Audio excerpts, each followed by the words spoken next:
Hey, right, cool intro, right? I mean, you're probably not going to get a better Dune intro than that, like anywhere. I mean, except for the new movies. There's nothing better than the new movies. They're really good, in my opinion. And anyone that doesn't agree with that, I just don't know anymore, you know? I don't know, you know, if we could really associate. Anyway, um, so yeah, we're gonna do the usual Comms Cozy Corner, but you know, in a cozy desert setting. Because, Arrakis can be cozy. Um, and there's just something so cool that was accomplished between myself and um, Mr. BloodJunn, one of our community members, contributing materials. And it seemed like a really good thing to have for cozy time. So you just chat away, but I can also show you this really cool thing that we accomplished. And if you love Dune and you love video games and you love building stuff and um, well, those three things, and if you're a nerd, well, then you'll just really appreciate it. So that's what Cozy Corner is about this Saturday. Um, and I'll keep it cozy. I won't do any combat unless I have to, or I get bloodlust, which that happens sometimes, but not every time. And mostly just show you this completely fucking amazing thing. And what makes it even more amazing is I didn't assemble this amazing thing. I decided to wait until this stream and assemble it on the stream. Which is, I mean, that's exciting, right? Everyone should be excited. Um, that's what I think. And being as I'm the presenter, I guess that's how it's gonna go. Everyone will just be incredibly excited to see it, um, whether you're watching it now or in the future. By the way, hi, I'm here and you're here, and um, this is the internet. By the way, the internet is kind of like when somebody tells you that something really cool is going to happen, and so you go diving on there and you go looking at it, and you're like, oh, this cool thing is going to happen. It's going to happen, and you realize that they're just totally psyching you up just to get like view counts or to get you to come watch their stream or whatever. And then so you sit there and you're all full of anticipation, and then the thing happens, and then depending on what kind of person you are, you just react in a way that's like, well, you're really excited. And you're like, yeah, that was awesome. That's what I was really waiting for.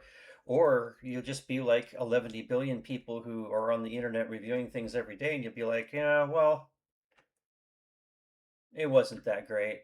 In fact, here's 1,000 reasons why it sucks, and that's what I'm going to post on the internet. So yeah, that's what the internet's like. In case anybody was wondering. Um, so this thing that we accomplished, it takes a lot of time. It takes a lot of time in the game to do it, and it takes a lot of resources to do it. And and well, I'll just start launching the game and continue talking about it, despite how calm I might appear. And I don't mean calm as in commissar, as in everyone calls me calm and has for like over 20 years now. Oh God, I'm old, maybe 25. Anyway, um, I mean calm as in like, Mr. Poker Face, just totally casual, not necessarily acting too excited. But I am giddy with excitement inside, and I was very giddy earlier when I saw that things were going to be done in time. The really cool things that you build in Dune Awakening usually require a little thing called spice melange. And you have to get that from mining spice sand, and that is a rather extensive endeavor. And dangerous because you can get eaten by large indigenous worms that happen to wander about said desert and try to devour people who make any type of fucking vibration in the sand at all, which is a huge fucking hypocrisy because they're like the kings of making vibration in sand. It's like they have to capitalize on vibrations in sand because they're just kind of asshole worms, basically. Come on, Brim, come on. Well, if you're gonna meow about it, come up. Come on, Brim. Come on, jump up. Come on. He just meowed to do this thing. Come on, come on. Jump up, Brim. Jump, jump. He can do it. He's very good at jumping. Jump, jump, Brim. Come on. No, he's gonna sit there and squint his eyes at me. That's whatever. Benny, you wanna jump up? Come on, jump up. Come say hi. There, yeah, yeah, kitty. Yeah, yeah, yeah, yeah. Here he is, ladies and gentlemen, Mr. Brimstone himself, or as Mr. Kai likes to call him, the Elegant Void. And of course, I have to wear black and have a black background, and then you can't see this North American yard panther very well at all. But this is pretty much his natural state. This is his natural habitat, usually resting on a human mattress.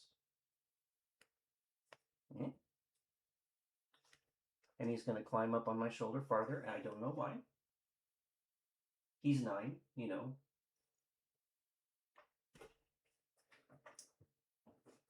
Yep. We have a lot of time here at the desk with a cat on me, with him basically just on my person. It's and now it's happening again. What do you think, Brim? What do you think? Would you like to say hi to everybody?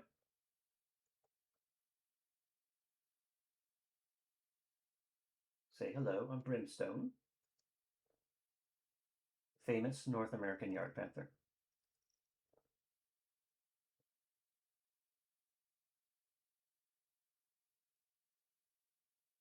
His purr motor is very loud at the moment.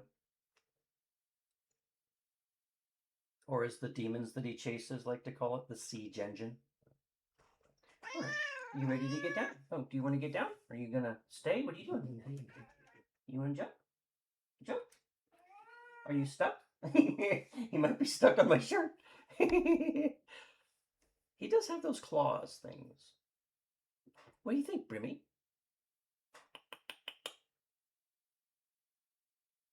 He's gonna sniff my earbud. That's necessary too. All right, what do you want to do? You gonna stay there? He might be content to just be on my shoulder at this point. I don't know. Good job, Brimmy.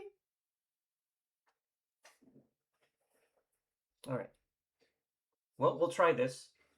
Oh, we'll try streaming with this cat, just sort of like this. Somehow.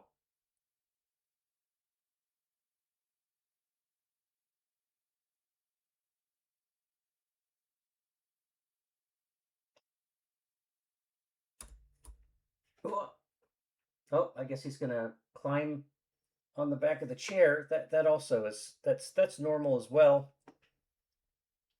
This is the first time he's ever gotten on the back of the chair. Oh, and then back down. Good job, Brim. Good job. You did good. Yeah, that was good. Yeah, you did good. Good job. I tell him good job. I mean, it seems like a big deal. You think? You want to come back up? You gonna jump back up? No? All right. I guess I don't know, he's done. Maybe. I think he's done. You did good, Brim. Yeah, you did good. That was a good show. You did a stunt. That was amazing. Yeah, you did a good job.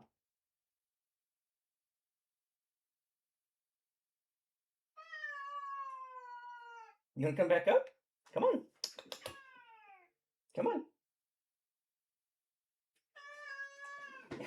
What are you doing? I don't know what he's doing. I have no idea what he wants.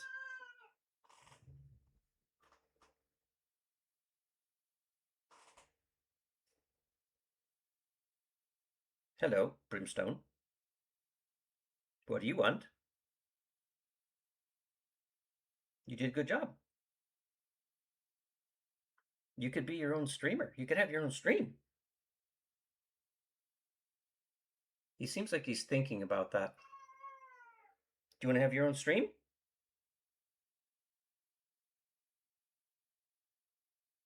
Hmm?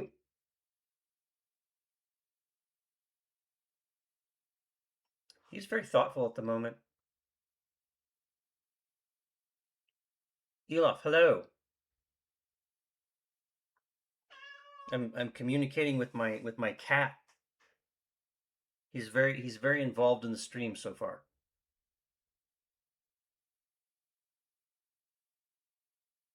What you gonna do now?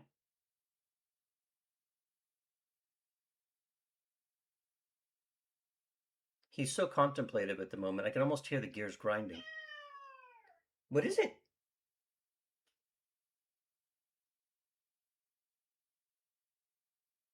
Okay, well, you know what? I got a stream. I got a stream, so you go be a cat. Go be a cat. Do like all the cat things. Go on. Go on. Go be a cat. Well, I got a stream. It's a thing the stream thing. I gotta do it. Okay, well you go do your thing.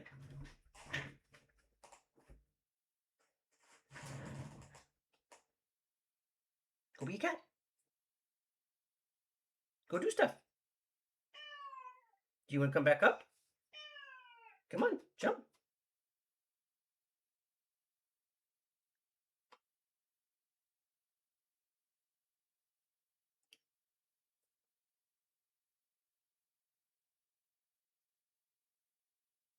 You want to jump back up? He doesn't want to jump back up. Good job. Good job, Britt. Good job. Yeah.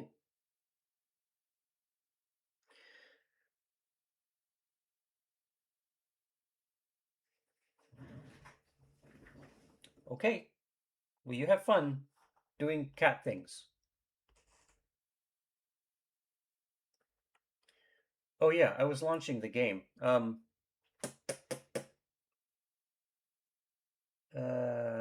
It's launching. It's doing all the things that things do when you activate them on a computer. Oh, now he's wandered out. I guess that's it. We got a cat view, a cat stunt, and then some talking and then an exit. That's what we got. Today was a good idea, it seems. You'll have to elaborate, Mr. Elof. Elaboration is required for your statement.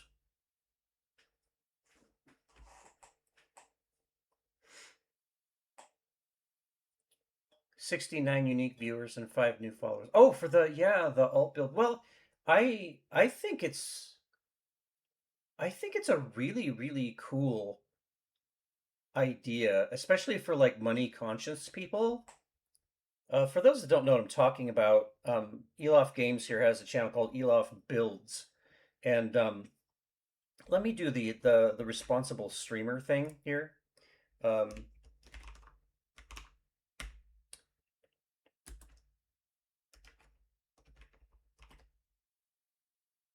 it doesn't really work well. Your other channel isn't builds. Boink. Mr. Elof builds Lego constructs every Saturday at 2 p.m. Pacific, and this time he ventured into alt builds, which is taking existing kits but building something completely different out of them. I dream of it. And somebody's dreaming of a standby. Um, and this one was a fairly inexpensive kit, as I understand, of the Millennium Falcon, a smaller kit, but it's rebuilt into a destroyer from Helldivers 2. And it was just really cool. And it's a very, very good idea. Because imagine what they would charge. Imagine what any company would charge for a Helldivers 2 Lego kit. I mean, but if a person could buy an inexpensive Lego kit of another variety and turn it into something that it looked really good, into something like that. I see it as a really good, in our current economy, it's very hard to come across money to buy any type of enjoyable luxury item when we're spending everything. I mean, my finances are so bad right now. I don't even want to talk about that. Uh, um, but for people to still have things to enjoy, you have to get a little inventive and a little more humble. And why not? Why not buy a lesser expensive kit, or at least a less expensive kit, and make it into something that you really want? You know, so great. Um, yeah, well, I mean, you're building it though, and that's it's showing the world what these guys can do. Um, yeah, the creators, and they're even posting, and some of them charge a couple of bucks. It's so worth it. Who cares? They went through the time to make instructions for you to build this thing out of this kit that was supposed to be something else. Uh, yeah, but what a great idea! What a really, really good idea. And I hope you do mix more of that in with the channel, because uh, Lego kits can get expensive. Um, Anyway, let me do this whole thing with this game and this stuff that I've launched and these things that are over here on this other screen. Um, I think I have the audio settings where they should be. And in we go. And hello, everyone else who has stopped in, by the way. I'm glad that you're here. Yeah, you paid $8 for the plans. Well worth it. Yeah, no shit. Because I mean, let's say the kit that you got was on some massive clearance. You could go to that web page, as I understand it. You can go to that web page and just see the originating kits and then what you can make out of them. And so, if you're shopping around, find one of those kits on massive discount or something. Fuck yeah.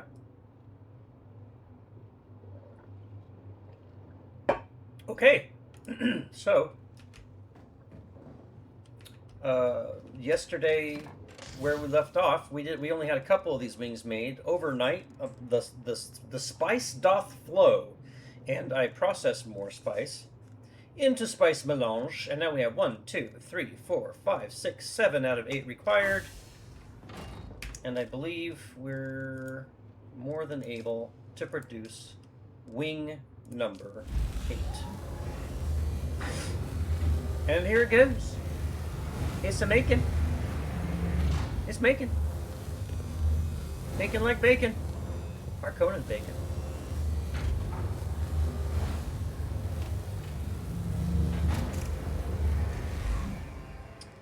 Take it. Do it. Put it in the box. And in fact, I'm actually going to take this box outside with me in the space where I have to build this thing, because sure as hell ain't building it in here. It's too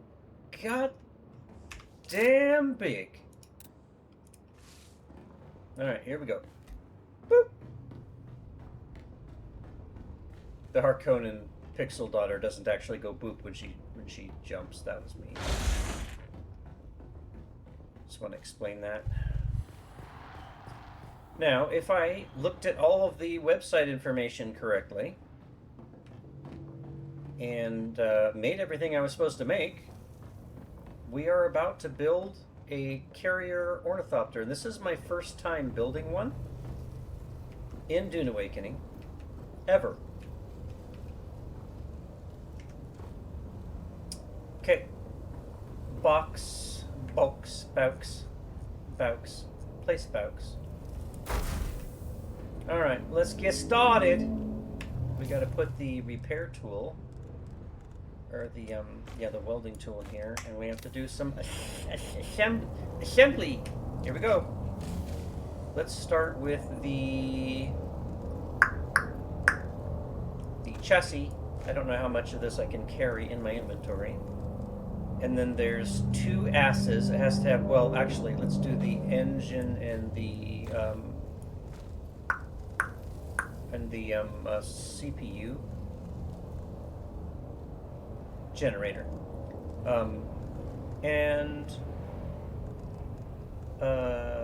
Oh, let me look at the website one more time.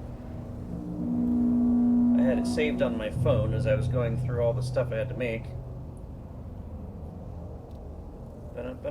Okay, so that,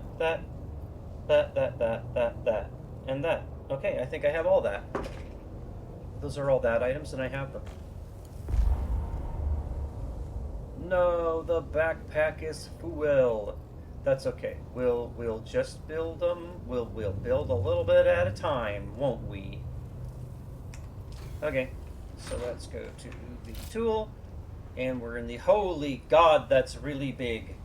Holy mother of, my God. I don't know if I can build it. I'm not sure I can build it up. Oh God, it's really goddamn big. Whoa, boy. Maybe I'll have to build it over the stairs? No?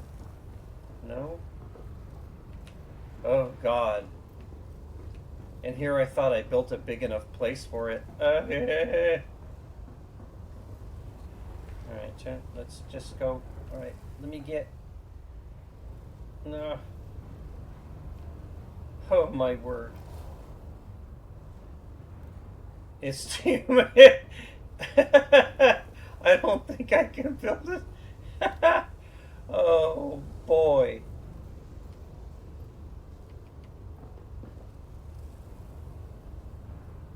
Come on now. I think it's too big for my landing pad. God. What if I throw it diagonally? Can I?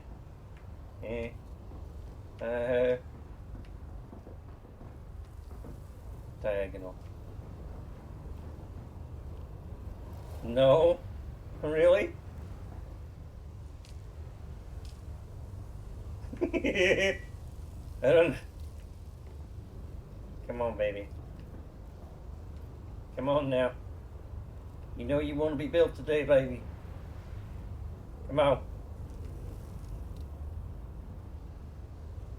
Oh, wait a minute. If I back up over here and I do this... It's not gonna... I don't think I can build it on this platform.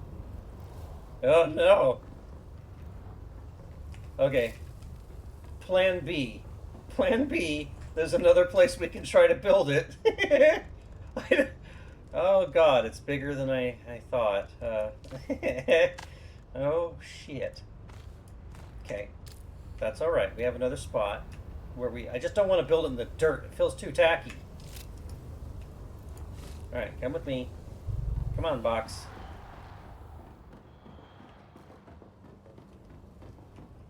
Come on, Baux.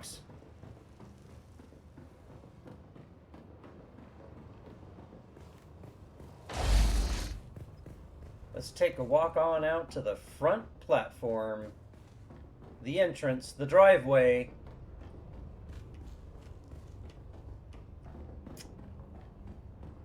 Oh, let me throw on some music. This is actually the soundtrack to the game. Wouldn't it be silly if I got copyright struck? You guys tell me if the music is too loud.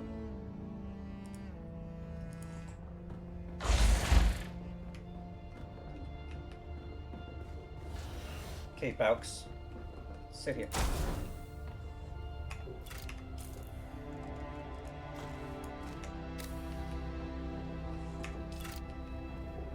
Oh my gosh, oh gracious.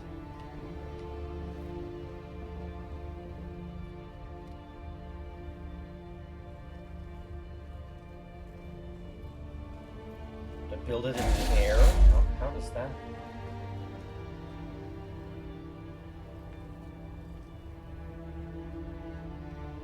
There we go. We're like that.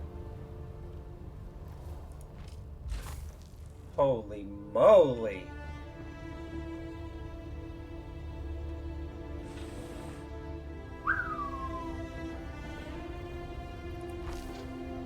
There's that. And there's that. Alright, box. This is gonna be a big birdie! Okay.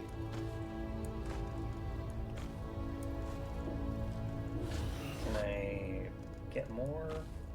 Yeah. Nope, nope, nope. Okay.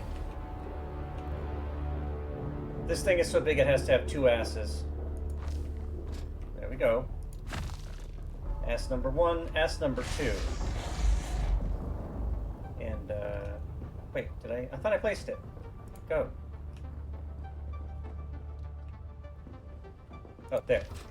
It just didn't like the angle. Okay. This is madness. Alright, the 2 sides. We'll do that next. It also has to have 2 sides because it's so chonkin'. This one. Good. Build it, make it happen. Okay. Side. Good God. All right, and then the main hull.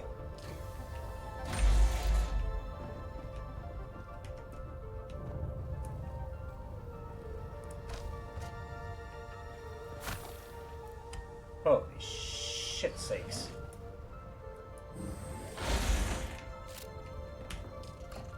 Alright, how many of the wings is it going to let us throw on at the same time?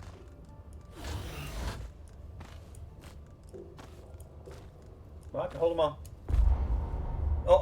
Oh, but one. Go, whatever. God, what? Okay. Here we go. Alright. 1, 2, 3.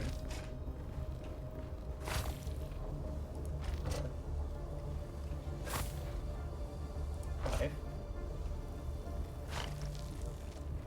6.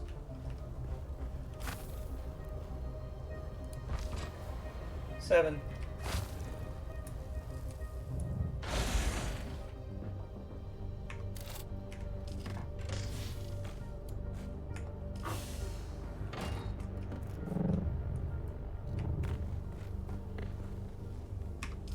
And the final. Okay. Holy moly, this thing. Oh! Alright. And unfortunately, I don't have any swatches to change it to the Harkonnen colors yet, so I gotta keep it the bare bones color. Because you have to get really high level in the Harkonnen faction to buy the conversion kit that converts it to the Harkonnen appearance. Holy cow.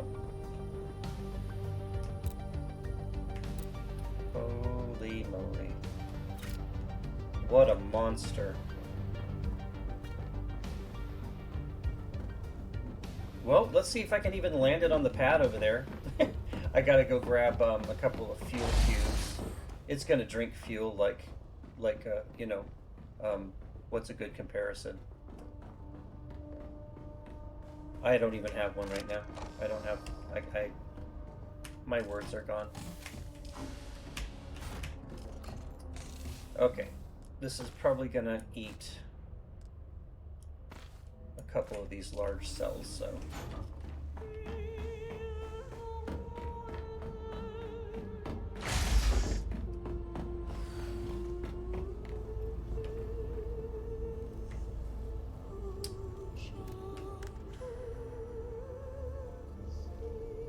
One large fuel cube only gives it 30% fuel.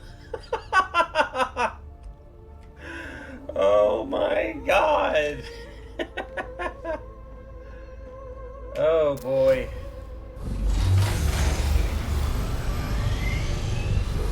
I hope this fits on the pad that I made for it. Oh goodness. She's a chunky. She's a chunky one. Alright, let's see. I might have to make a larger pad. I don't know, man. No, go to the left, go to the left.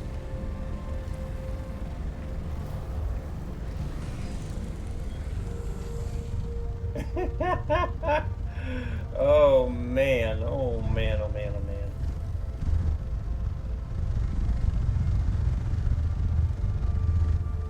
That's madness. That's just pure madness.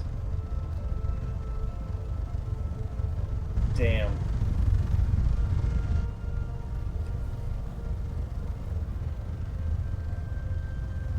Damn. Yeah, this literally took 2 people 3 months. I started quite a while back. 3 months of gathering. No shit, man. Yeah, I can't wait to get high enough in faction to convert it to heart code and flavor. I don't even know what one of those looks like. This thing barely fits on the damn pad. This is crazy sauce.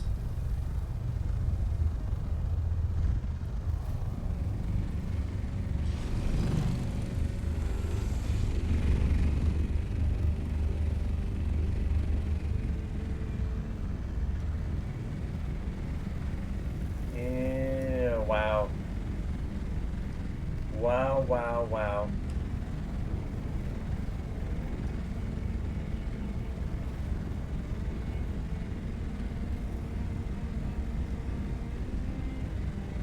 What an accomplishment.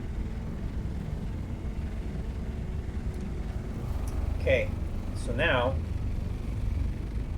we gotta try to use it for what it was designed for.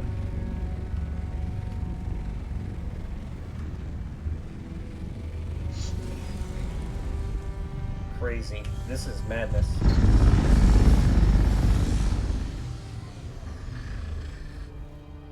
That's so great.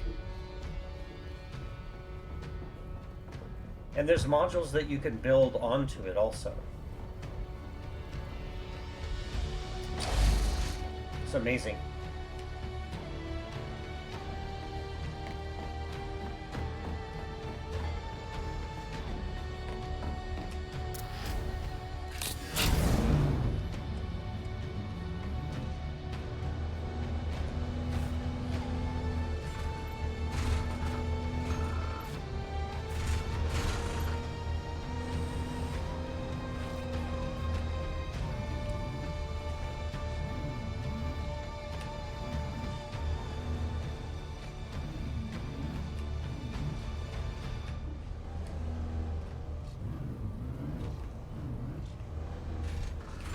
My first time doing this, so if I screw it up.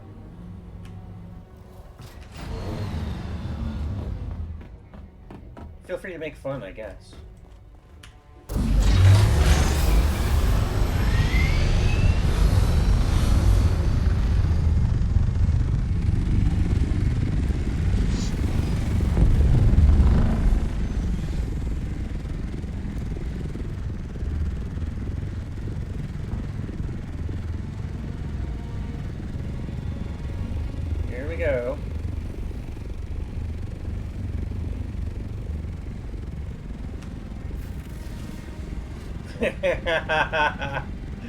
Oh yeah.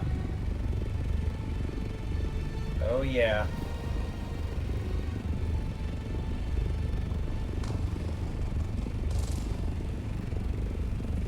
Now for the building of the second part of the city, I actually have to have a lot of plastone.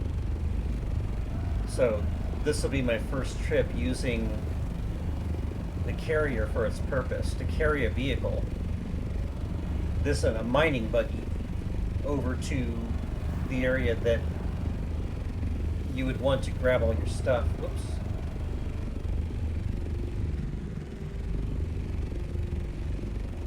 Oh, it doesn't glide. It does not glide.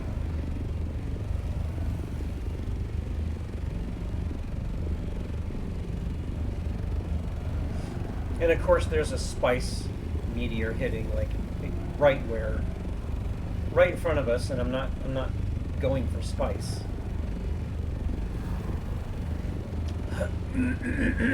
I think the module that I want to build for it is the storage. There's a giant storage that you can build for it, and then you could use the buggies to mine massive amounts of whatever, and then store it in the storage container. And then I believe this thing can still carry the buggy back.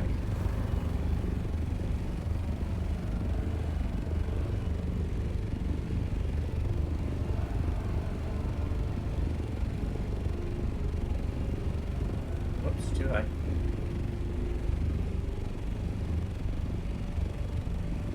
What a glorious vehicle.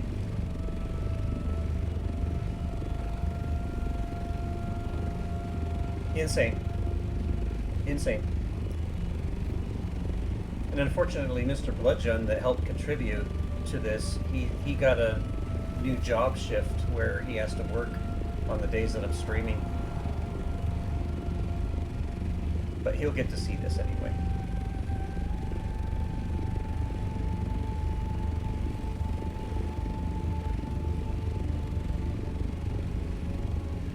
Are we to the plastone region yet?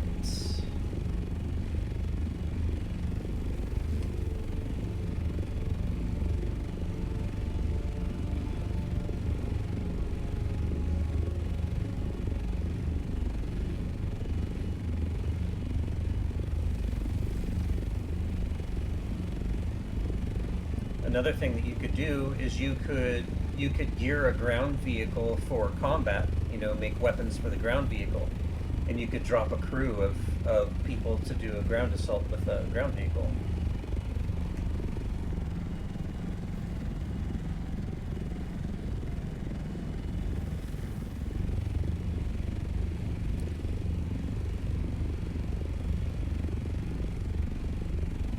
I think we're well within range of, yeah, we're in a plastone region.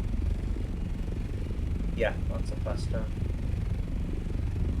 Alright, let's find a place to drop the bogey.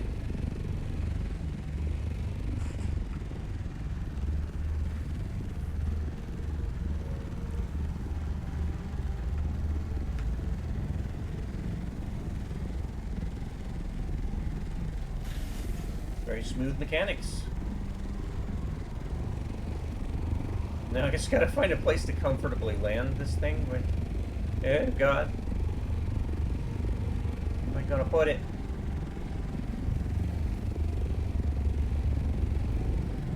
It's a lovely abandoned Harkonnen base over there, or it's either abandoned or overrun.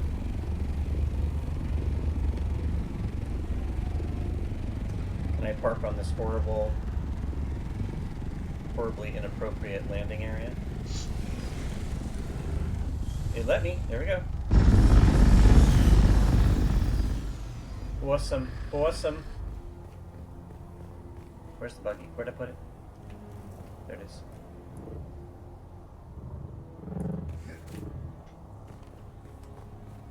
So doing this, obviously, it makes it so that I don't have to grab it in smaller amounts by hand. I can use the buggy to grab the resources. Fill the buggy up completely.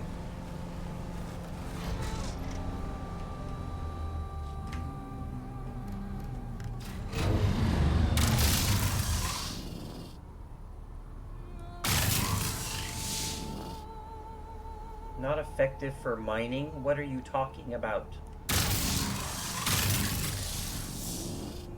Heh?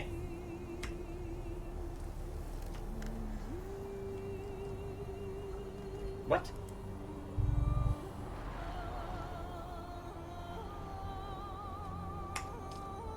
Can I not mine? Are you what? Did I put the wrong cut array? I made a second buggy for mining. And I think I may have put the too low of a grade of cut array on it. That's alright. I'll grab some other shit while I'm here.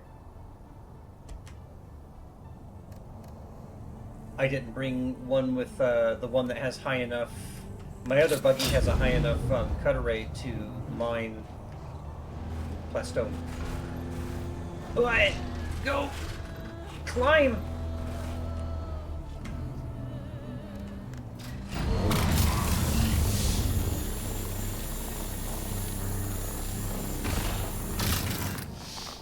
It probably has to be... Mark 5 cut array, which I think the other buggy has that. Don't roll off the cliff. Don't do it. These buggies drive anywhere. It's really fun.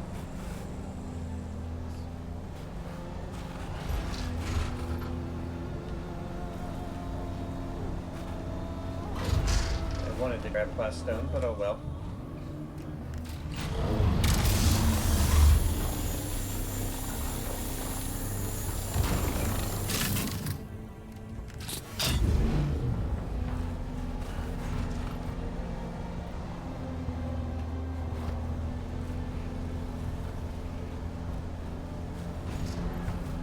Alright.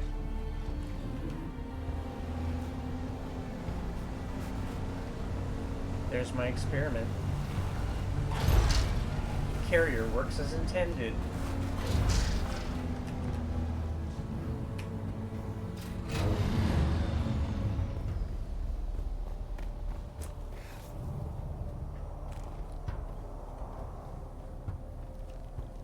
Well,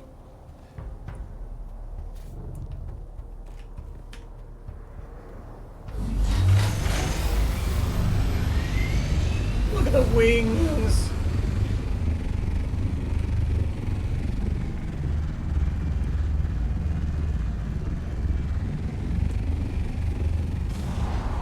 Oh, it does glide. Whoa! I guess it just can't glide when it's carrying a vehicle.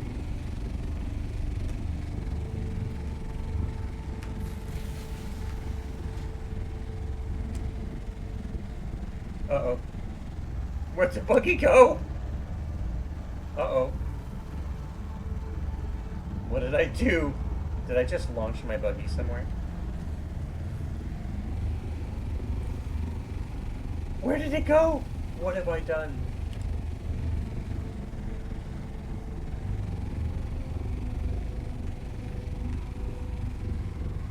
Uh-oh. What did I do to the buggy? Where is it?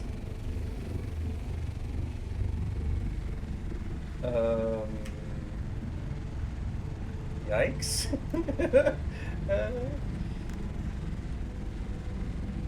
I apparently just, by pushing the button too many times, I apparently just launched...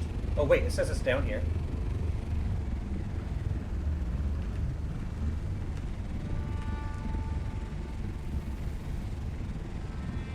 Did I make it go into the core of the Earth?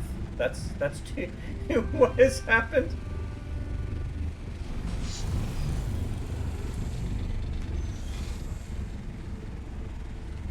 What did I do?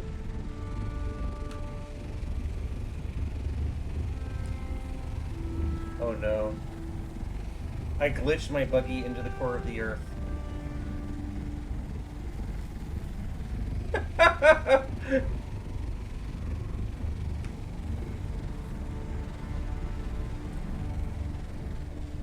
Pick it up somehow. Oh no. This is bad. I'm not super concerned because I can use a recovery tool and pay some coin to just have it spawn back at wherever I want to spawn it. But I was hoping to like unglitch it. So sad. Yeah, I'll have to respawn it back at the base. Doesn't that just figure my maiden flight? I glitch my buggy I'm carrying into the stone of Arrakis. That's perfect. I love everything about that. It's hardly inconvenient. Right.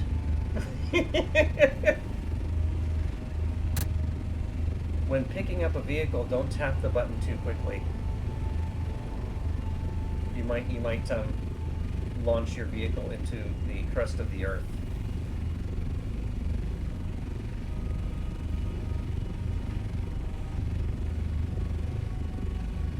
Okay, so it did glide earlier, so I want to make it glide. I want to see how it glides. Plus it saves fuel. There we go. It's gliding.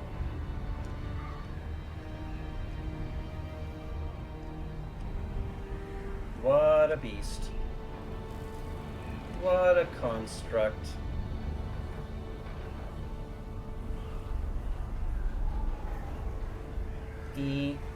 Enormous.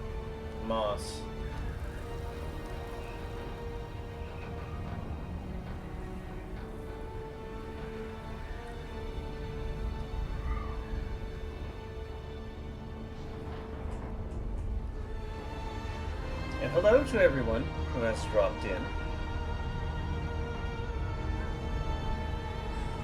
Hope the music isn't too loud.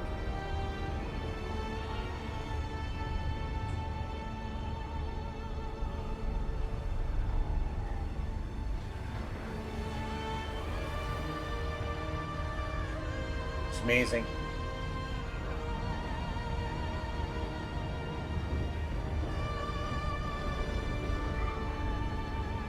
Even if you didn't want to carry vehicles, you could just go out with just yourself or a crew and just use its just park it somewhere, and you could gather stuff by hand and just keep filling and keep filling and keep filling. The storage on this would be massive.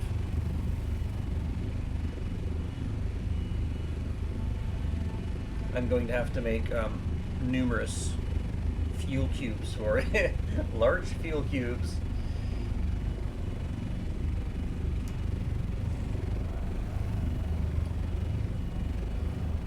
Really, really cool vehicle.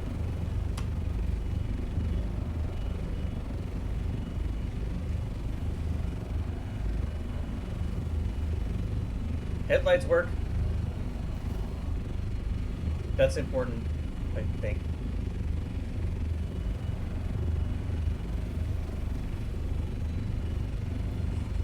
Oh, excuse me. Excuse me. I'm not tired. I'm not having fatigue or anything. It's good.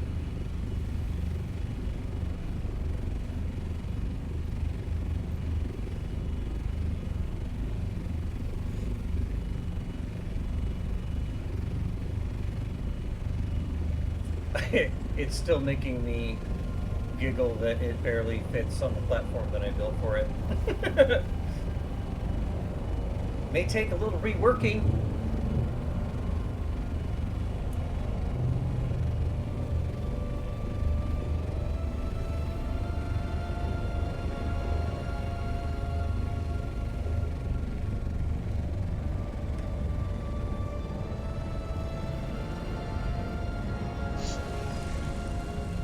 Whoa, whoa, whoa, whoa. A little farther forward. Come on. Come on, thickness. There we go. So I mean, it lands okay on it. It's just a little tight, just a little bit. But it fits on there. It's okay. My gosh.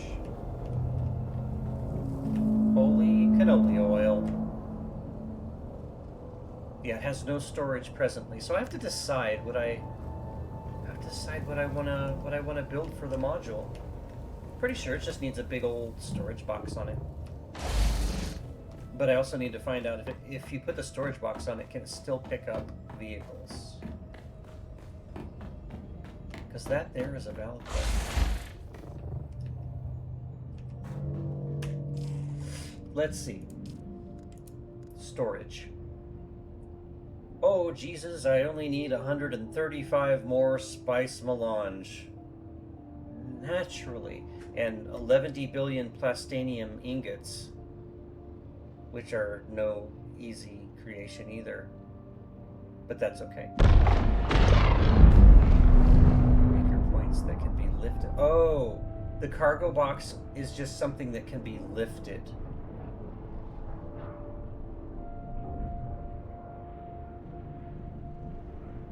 It doesn't actually attach. It can just be lifted and carried. I see.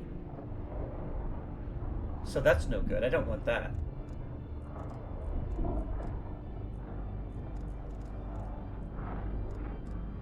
Because, so if you're carrying that, I'm sure you couldn't carry a vehicle as well. I suppose it would be kind of cool to just take the cargo box out to an area and drop it, and then just fill the box with your goings on wherever the fuck you put it. It's 15,000 volume. Crazy.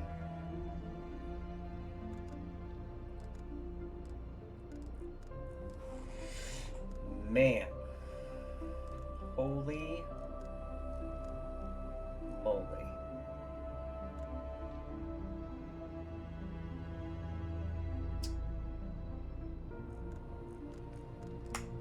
What an accomplishment.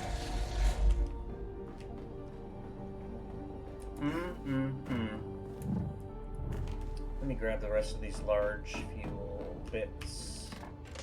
Oh, there was only one more. Well, we know what that means. Fucking make more.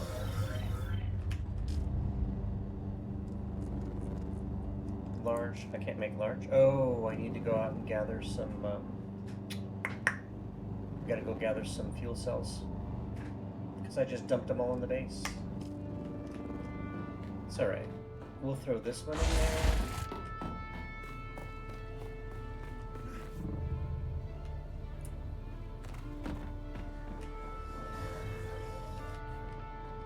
What am I doing?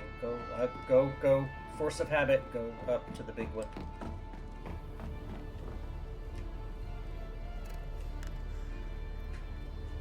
No, it's at 61%. Yeah, I better go get some fuel cells. I'll do that off stream though. Well, I mean, it's kind of a cozy activity. But holy cow, look at this thing. Man. We did it. We did it. Enormous. Definitely got to make it Harkonnen flavored though. I can't keep it like this.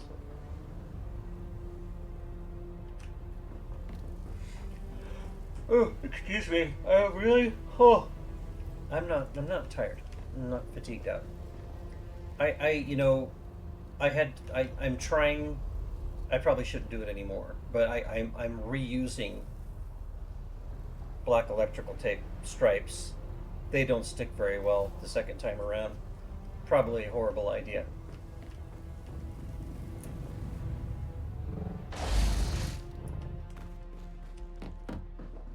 Oh, I forgot. I was gonna, I need to respawn that buggy that's stuck in the core of the Earth somehow. So I need to use this vehicle backup tool. 6. Where are you? Gotta do the recovery. Destroyed vehicles with more than 15% disability will appear here and be available for recovery. Well, that's not it. So I gotta do relocation.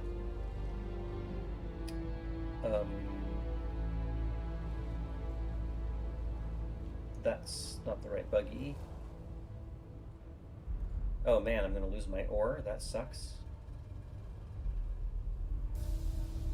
Which buggy is it? I don't know which of the two it is. It must be that one. 1,500 Solari to move it here. Ugh.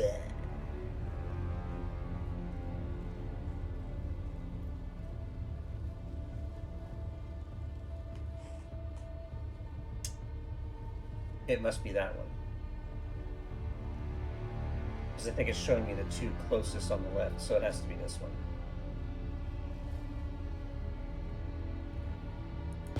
Recover! Was that it? The other one should still be in here if that was the right one. Of course it was not the right one! You bastard! I just paid for that for nothing. But this is the one that has, this is the one that has the... has a Mark IV cut array.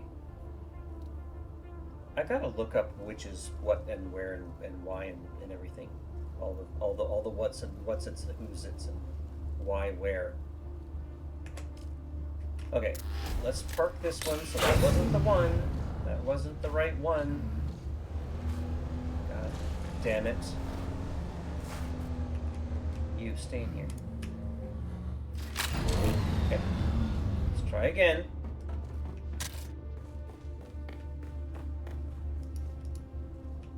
Okay, so it has to be this one. No, this one.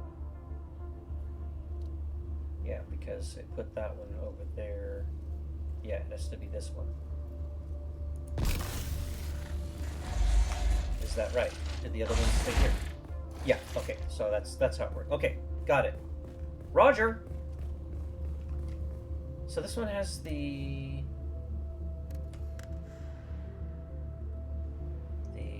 No, that has the... This, so yeah, this is the one that got stuck in the core of the Earth. Whoops! Sorry, Buggy.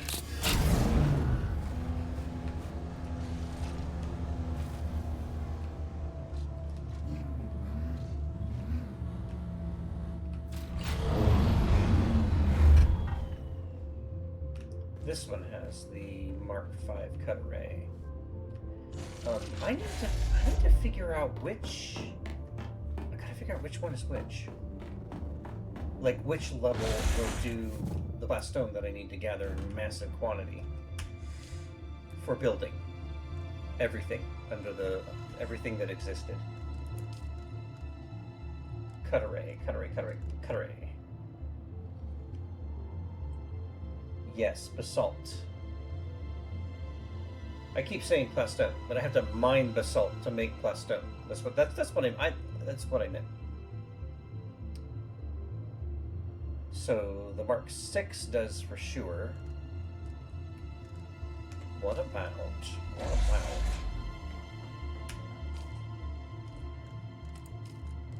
There's the Mark 4. That one doesn't do. Oh yeah, it does. It does basalt. So all I need is a Mark IV. But if I could make a Mark V, pardon all the nerd talk. What I'm talking about is like the level of mining cut array I have to make to get the stuff that I want. So that mines it at 135. And this mines it at 90. So why wouldn't I just make... Of course, the 5 is going to require more. Yeah, and once duralinium, you can get switcher or pain in the ass. Pardon me. One moment, please. One moment. Yes, thank you, alarm. Thank you. Thank you very much.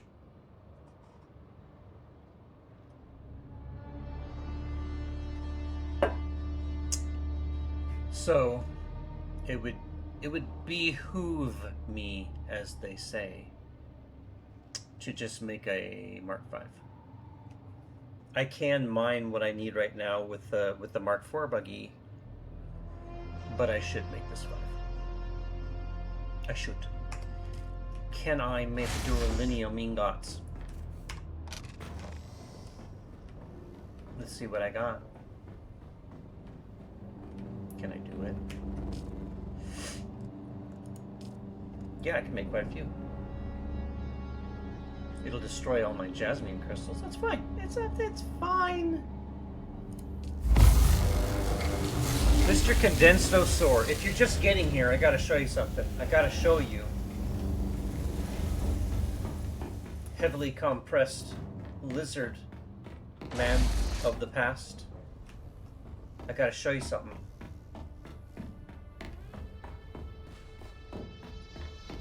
Hope you're watching. You gotta see it. You gotta see this.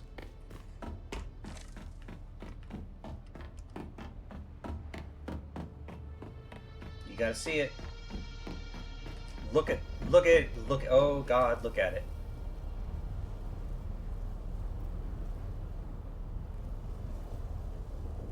It's a carrier ornithopter. Did you see it? Did you get to see it? I hope you got to see it. Let's get a screenshot. We got to screenshot this shit.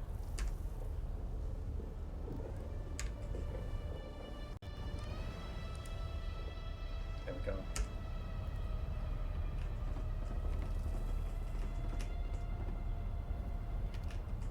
Alright, Condensosaur, I hope you got to see this.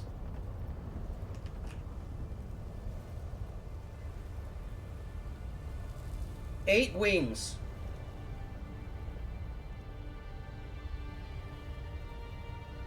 Condensed.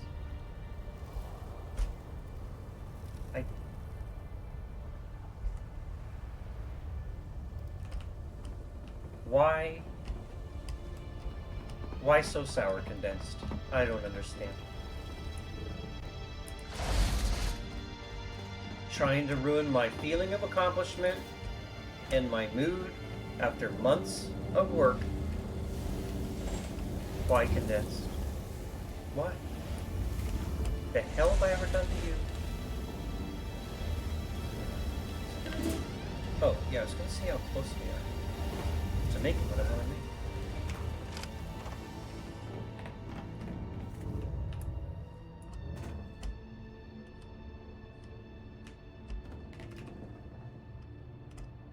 Yeah, well, I mean, I flew it. I flew it earlier. I flew. I can go fly it again. I'll go fly it. Maybe it'll help you pep up a little bit. I hope.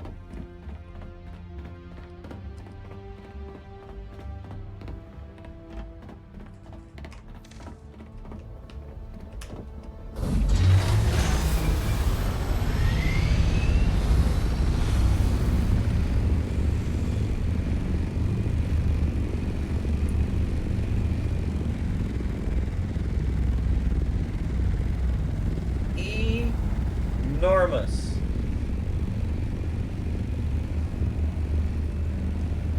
You can pick up and carry vehicles with it. Thus, the label carrier ornithopter. So damned big that it barely fits on the parking level that I built for it.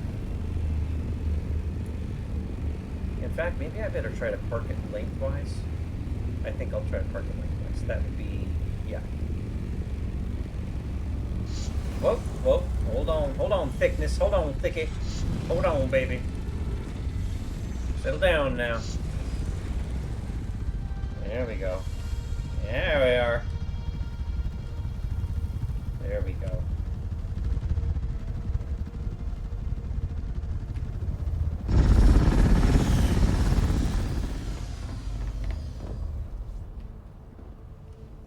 Damn.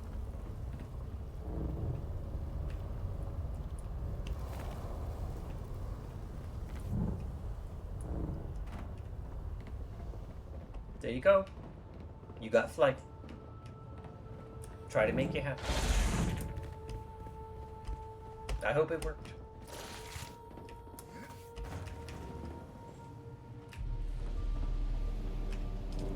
Did I put all the blood? I put all the blood. Did I use all the water? I used all the goddamn water. I gotta go get blood. I don't want to go get blood. we'll let the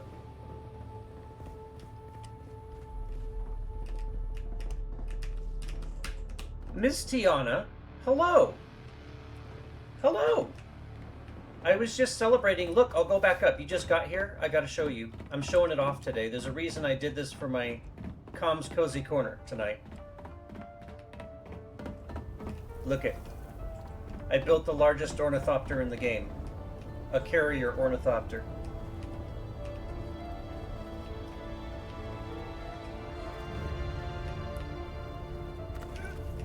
It's enormous. It's gorgeous. It literally picks up and carries other vehicles that you can use to take for mining expeditions or combats, take vehicles into combat. It took like months of work and gathering. It like my nerd license just reached an entirely new level. Like when my Steam account turned 20 years old, that was a level just by itself. This is like another level. This goes up one more level, you know. And it's important at my age to make sure that your nerd license is not only maintained, but also accelerated to the next level on a regular basis. Otherwise, people start making jokes about walkers and adult diapers and all that. It's just you don't want to go there. And if this is your first time in, this by the way, since I'm already showing shit off, let's go up to one of the smaller ornithopters. But I'm building this Harkonnen city. Everything you see here was built by me, and the first part of the city here has a fully done interior, and there's parking garage for the ornithopters. And the second part of the city is still in the works. It has 5 levels now. The bottom level of this is an arena because Harkonnens love their arenas. But yeah, I had to rebuild this parking structure just because the carrier was coming, and I needed someplace big enough to park it, and it's almost too small to park in. Yeah, this is my Harkonnen city. I don't just build bases in these games. Again, the level of nerd license, you have to build cities.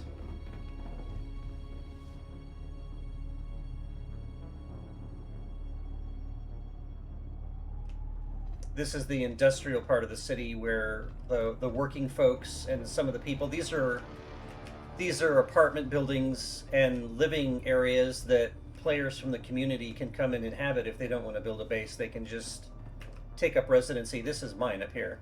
But they can take up residency in these buildings. And on the final level over here is a mass dining hall in the very top.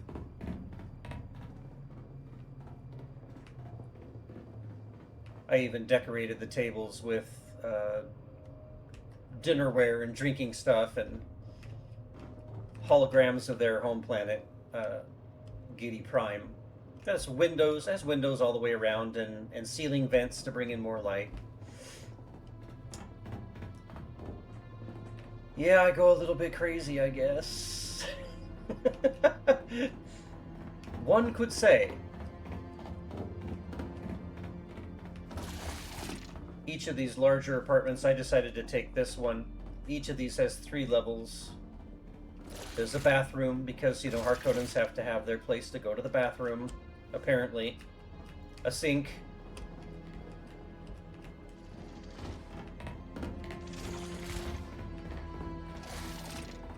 A dining level up here. Here's a work area with a desk. And then a bedroom. When players take these rooms and choose to live in these rooms that I've made, I set up a storage for them that's locked to just them so that they can have individual storage.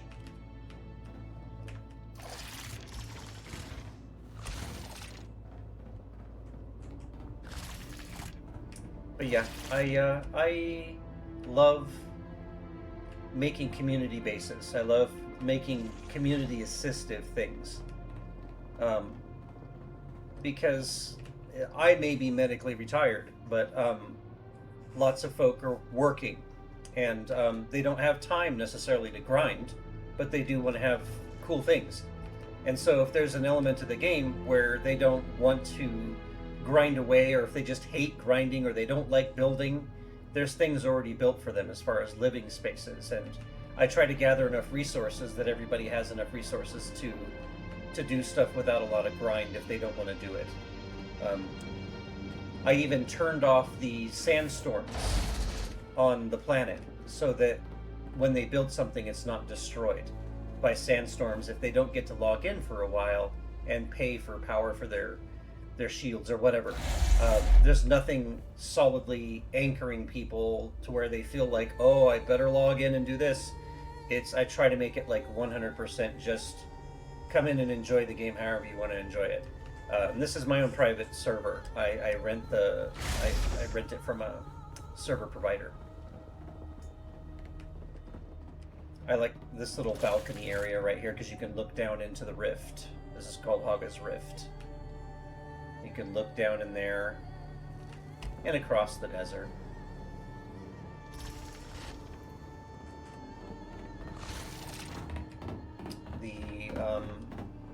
I have the second part of the city over here is partially built. I have to gather 11 billion resources. But this first level down here is, this is an arena. And I'm making, I figured out a way to use different items to create bleachers for people to come and sit, and people can fight it out down here and everyone can enjoy. And then whoever the important person is can sit up here in this grand looking chair looking down on the arena.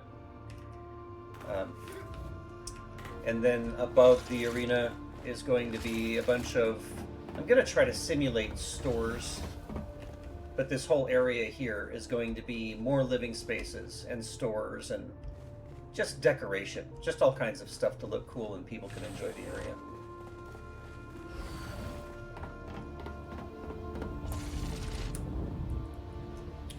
Yep, so that's what I do on my Dune Awakening server. Complete nerd. I could, one might say, be a little too nerdy.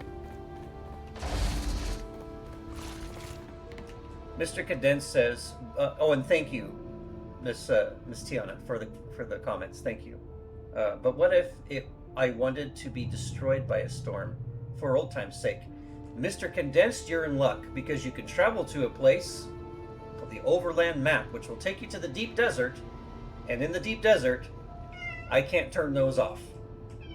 I can't turn off the storms there. So you can go there, and you can even make a base there, and you can be destroyed there if you so choose. And you can become food for Shia-Lud. There, Mr. Condensed. Now you can be sandpapered to death by a sandstorm if you'd like. It's fine. I was gonna go try to find some. I wanted to go find some. Is this the older buggy or the better? Which buggy was this? This is the buggy I should take. I need to go find some power cubes. I need to go farm some up.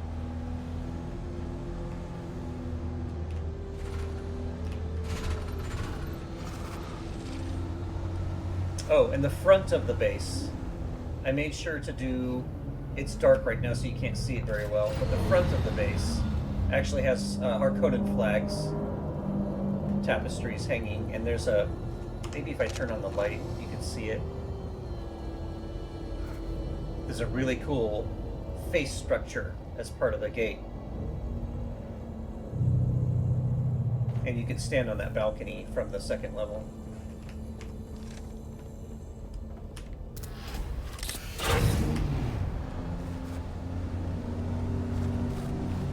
I'm gonna go look around for some fuel cubes laying around because I need some for making stuff.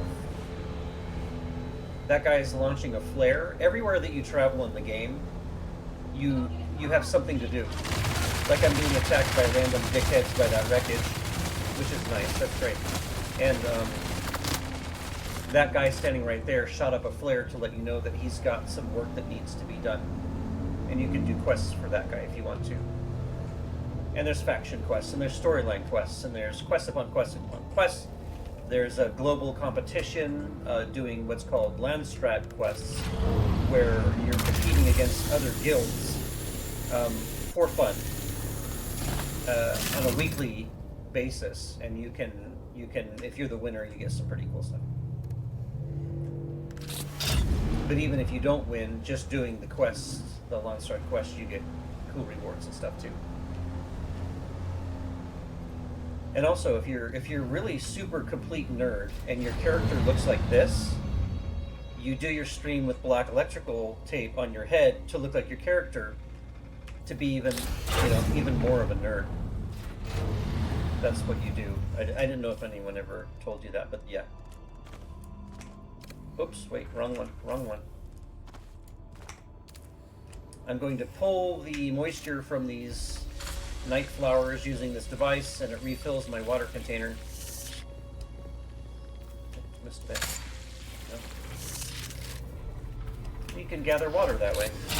Water is important on Arrakis because you can put it in a machine and it turns blood into water so that everybody doesn't dehydrate. Hooray! That's not grim or dark at all.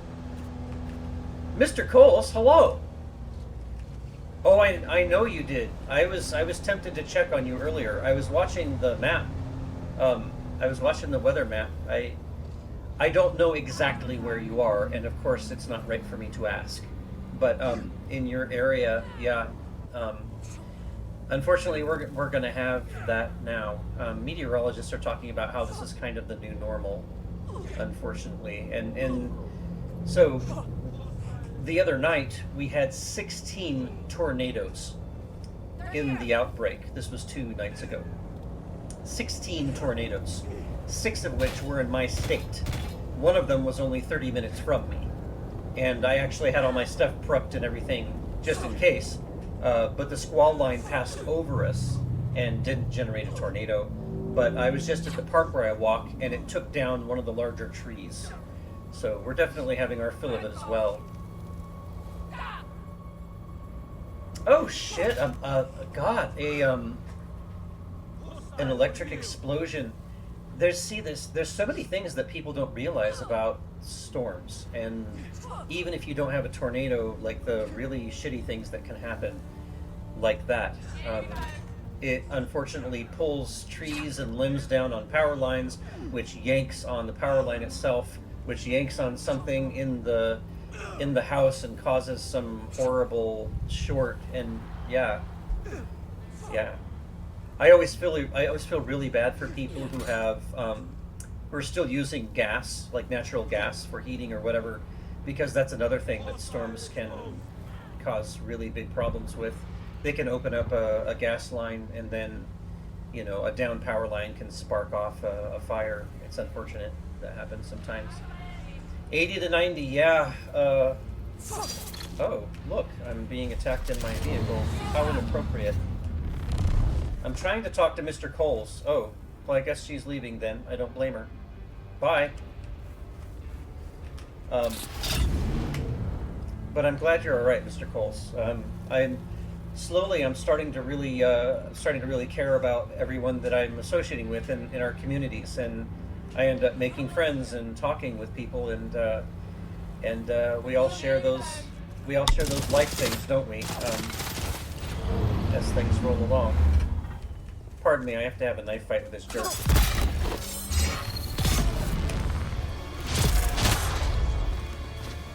They could have just left me alone. Well, I don't have any blood bags on me to take all of the blood from her body and turn it into water.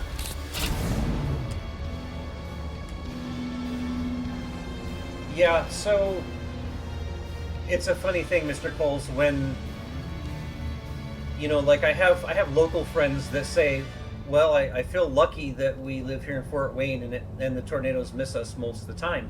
I don't feel lucky when that happens. We are past due to have our tornado. Um, when we get lucky, someone else doesn't. That's what that means.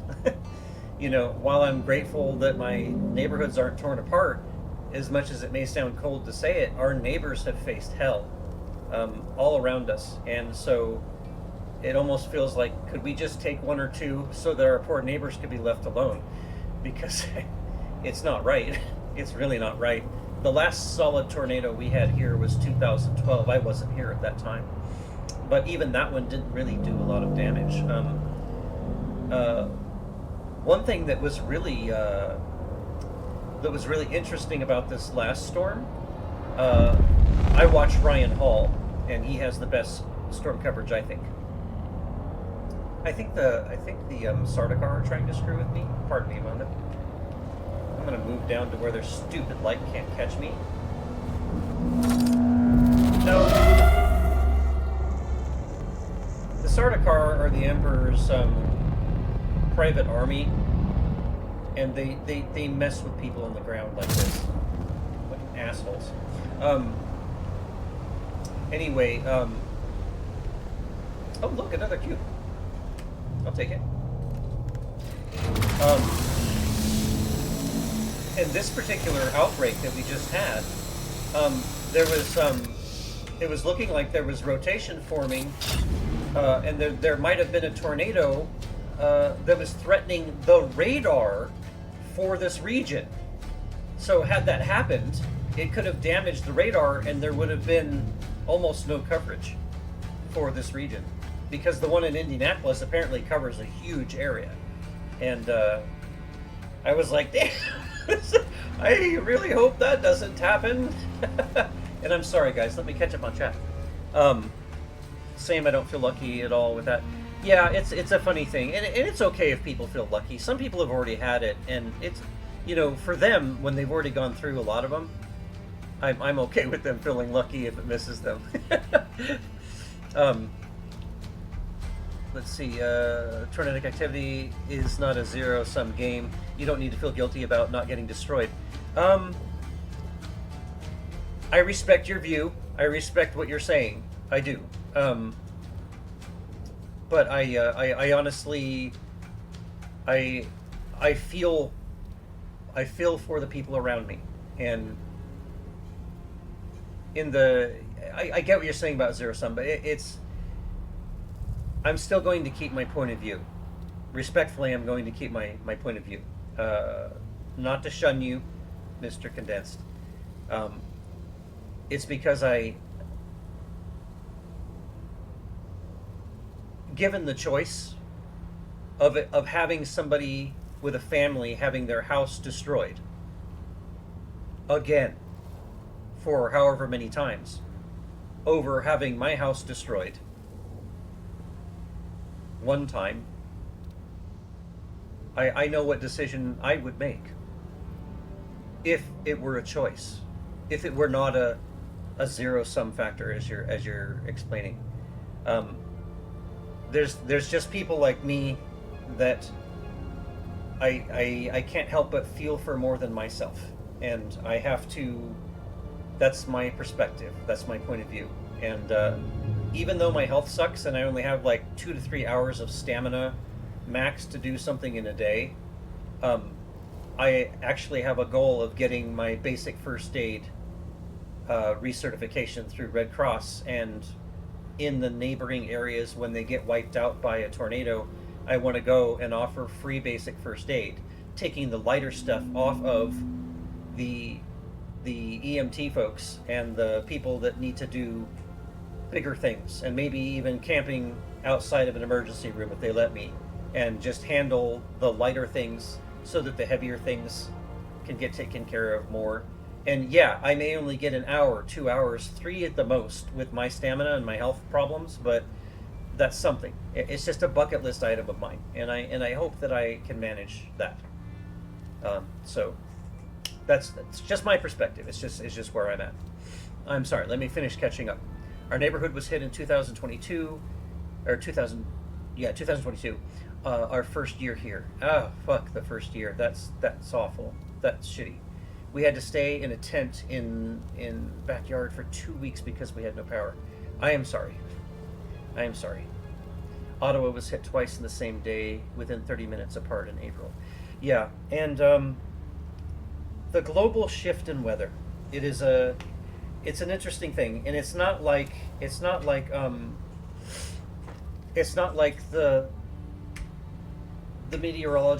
meteorological society and scientists did not warn us about the long term effects, global warming, lots of things that have affected our weather. Um, and and there's always the matter of the planet has always just had cycles of terrible, tragic, destructive weather, and we're just the bacteria living on the surface trying to survive it all. These things have been going on for billions of years, and yes, we made it worse with what we did to the environment, but I still keep my hope that the human beings will. I mean, they say, and that's a very general term. They say that the ozone is healing. Okay, so that's a good thing. But damage having been done, and shift in weather having been what it is, and the things that we're still doing, it still has an effect on things, and we're feeling it. We're feeling it. There's talk of expanding what's called Tornado Alley. Some meteorologists are already just treating it as if the Tornado Alley is extended. Um, I wish the best for everybody. I do. I wish the best for everyone. But I'm also not. I'm not naive. I'm not stupid, and I see where a lot of things that we need to do differently. Why are they still building homes above ground in Oklahoma? Why? Somebody's selling one tomorrow. Somebody's selling a mobile home in Oklahoma tomorrow. Why? Like I've mentioned in chat before, on each coast in our nation, because of our decrease in international trading, there's millions of steel cargo containers. Millions of them. And those could be used to make homes that are resistant to the weather that we are going to be suffering in the future. Or just, for fuck's sake, start building underground. Stop building wooden framed houses on the surface of areas that are repeatedly destroyed by tornadoes. Stop it. If we're partially responsible for what's going on, we have to react realistically. I hope that happens. I hope we start shifting in the direction that we need to go for everyone to be safe and to be okay. Oklahoma needs to be deserted, especially around Oklahoma City. Yeah,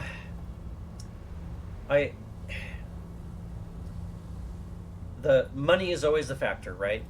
Money and industrialization, agriculture, okay?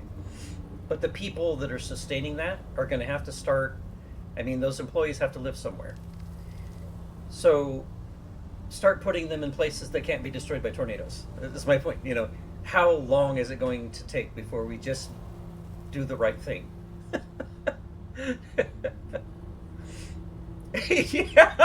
Yeah. Basically, all you have to do is spend more than a few days in Oklahoma. You'll probably see a tornado. And draw it. Yes, condensed. Yes. The shift in our weather isn't just about tornadoes and high wind storms and hurricanes. It's not just about the wet and destructive windy stuff. It's about the zones outside of that are occurring because of that. The clash of El Nino and El Nino, warm and cold, wildfires that are burning hundreds of thousands of acres where things never burned there before. That's part of the destructive weather pattern that we are now living in. And part of the reason I'm currently in a really bad financial state is because our winter got extended on a level to where everybody had much larger power bills and heating bills, and that's rough.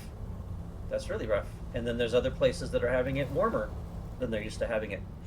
But you know what? Humans have been here a while. and we engage our brains at some point. We reach a level of adversity where we are forced to react. Will we someday evolve to the point where we react without dramatic states of adversity forcing us to? Maybe. I hope so. Maybe we need to reach that level of evolution where we see it. We see, hey, you know, we've done all these amazing things in states of adversity, whether you're talking about World War or dramatic weather. Why don't we have that same reaction level in a preparation instead of reaction? I hope that happens. I hope that we get there. I really do. And this is what Komm's Cozy Corner is good for on Saturdays. That's why I started doing more chill things, streams on Saturday.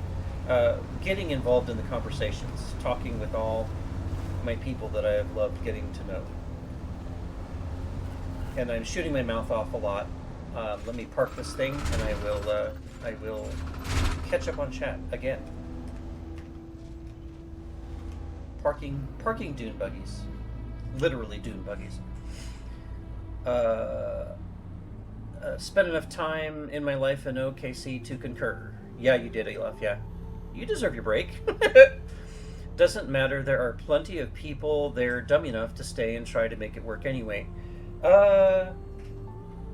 Yeah, I mean, that's a harsh view.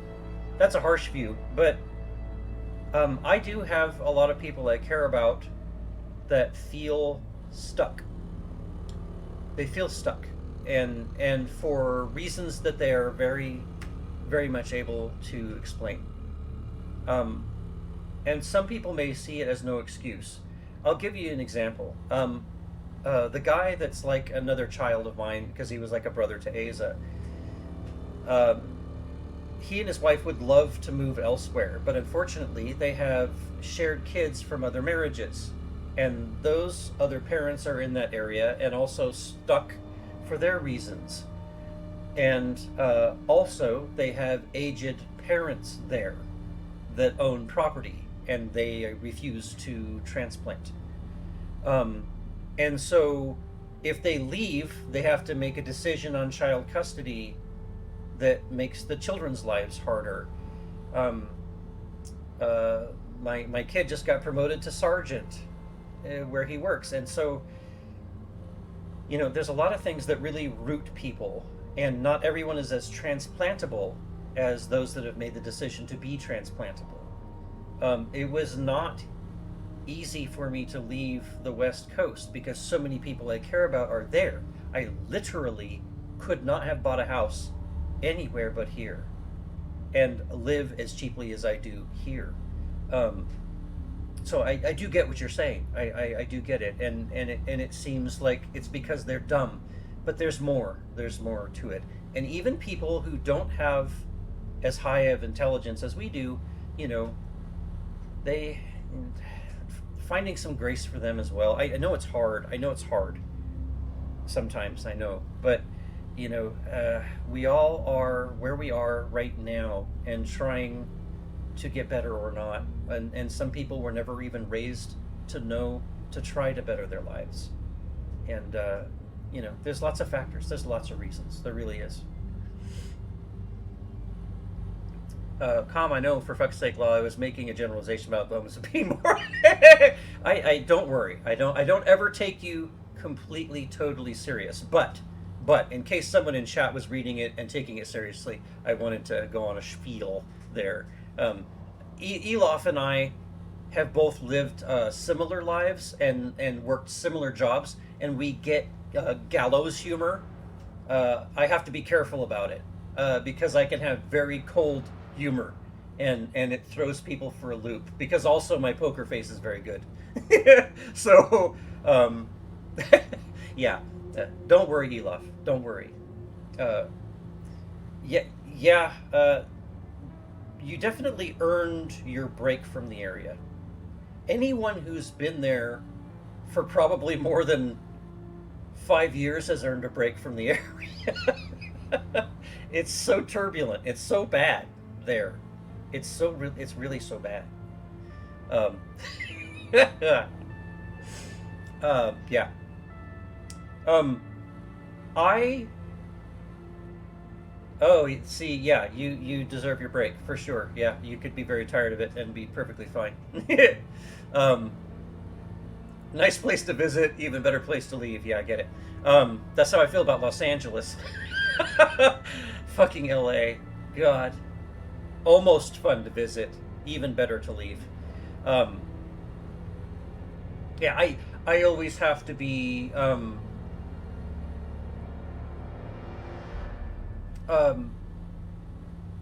for instance, like moderation, because I mod for two of our community members. How do I put this? I'll give you an example. I'll give you an example. One night I was in a stream where I was a moderator, and two of our beloved community members start joking with each other. Okay? Now, let's preface this. At the moment, I was building this base in Dune Awakening because I do other things while I'm being a mod. It's a free position, and I do what I want, but I still am a moderator and I do my job. Okay. When I do these things for these people, whether it's a Twitch moderator or it's some authority on some other internet group or a real life group, I've had to do things like this many times. I'm sitting there, and two of our beloved members in the community are start joking with each other. One starts joking about killing themselves because of what the other person said, and the other person took on the persona of the bully, saying, "Yeah, you should do it, and here's how." So you have two people joking back and forth about suicide. Okay, I'm laughing. I'm laughing because the two of them, I know them. I know them, and they're funny. They're great people. They're funny. They're.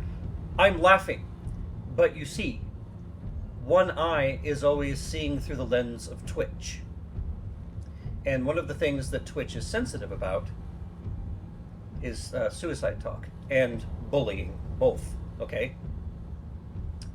So of course I knew I needed to do something, and the person that I was moderating for chooses to keep things light on reaction, and I respect that. And I also very much cared about both people that were involved. They're meaning no harm whatsoever. They are completely joking. They're so what I did, just to make sure that no AI Twitch moderator or any Twitch moderator popped up because somebody in chat did not know those two and didn't realize they were joking. I just stepped in and said, "Hey, everybody, in case you're new here, these two people are completely joking. They don't mean anything by it. It's not. There's no serious anything." And I got messages from people saying that was a smart thing to say because they were new there and they did not know the people that were talking, and so so it moderating, protecting everybody's accounts as best you can without going too heavy. And I'm happy to say, since I've been moderator for non-Twitch things before in the past, and admin and things like that for different groups and things. But as a Twitch moderator, I'm very happy to say I've only had to ban one person so far. Despite my commissar persona and the load hammer and all that, the truth is I really don't want to ban anyone. I would prefer to make them a part of the community, to make them another follower as opposed to somebody that's banned and potentially grumpy.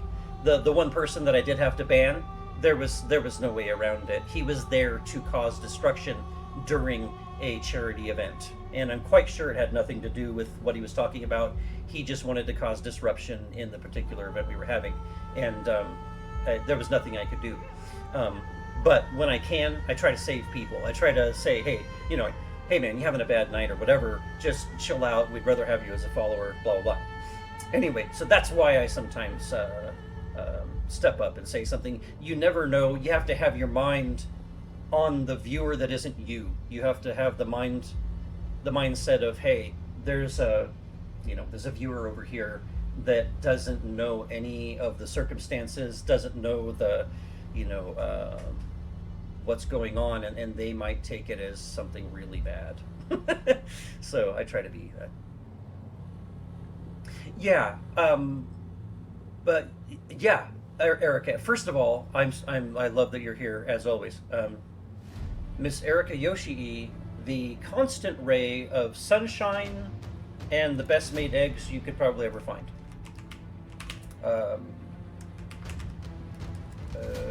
I'm doing streamer things. I can do it. Ta-da! Anyone that's here right now that doesn't already know Erica, there probably isn't anyone here that doesn't know Miss Erica. Um, uh, Amazing person to watch and follow if you want a chill evening, if you like Baldur's Gate 3, if you like Pokemon, or if you just like a really cool person that has a really cool channel. That's what.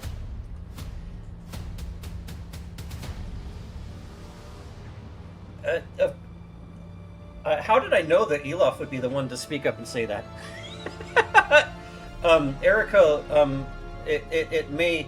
Please don't think I'm cold when I say this, or diffusing of your compliment. But Erica, long before I am kind, I am honest, which gets me in trouble sometimes, or at least gets people mad at me.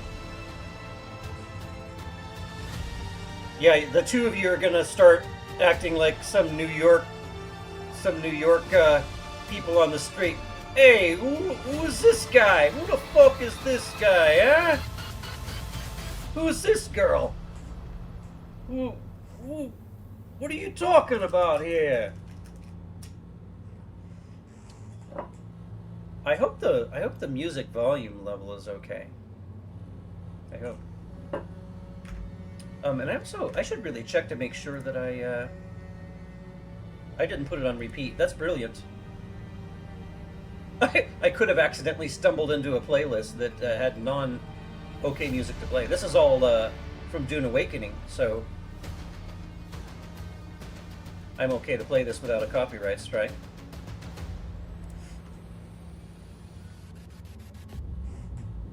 Yeah, who are you? What are you talking about here? Get the fuck out of here. So yeah, that's my spiely talky stuff. Oh, Erica, you just showed up. You gotta see this. You gotta see this. Everybody that's already been here for a while is probably so tired of me doing this. Every time somebody came in, I gotta show them. Oh god, I'm such a fucking nerd. Okay, Erica. It happened. We did it. The efforts of myself and Mr. BloodJunn. Here it is. Carrier Ornithopter. Yeah, I'm walking it. Hey, I'm flying it.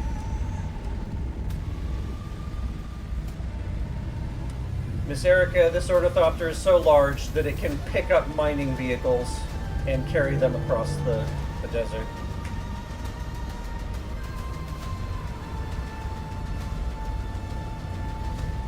I don't have the Harkonnen dark, the black and red paint job for it, or the conversion kit. I have to be super high level in the Harkonnen faction.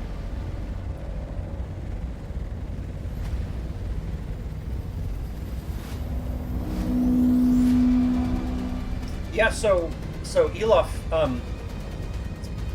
you can use those buggies like the one I picked up earlier. If it has the mining cut array on it, you can sling those around, or you can make the sandcrawler. And the sandcrawler actually is designed to, it's also very large, and it's designed to crawl through the desert and pull spice out of the ground. And it's very tricky. It's very tricky because it causes a lot of vibration, and it's a team effort. The worm can come and devour everything if you're not careful.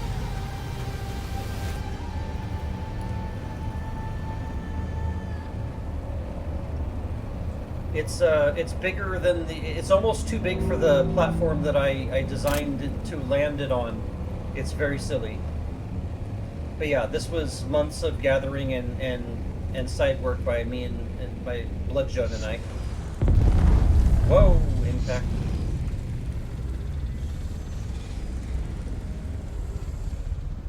She barely fits. My god. Okay, I've shown it off like 6 times now. I'm very proud. It gargles fuel. It turns very slow. It steers like a flying cow on sedatives.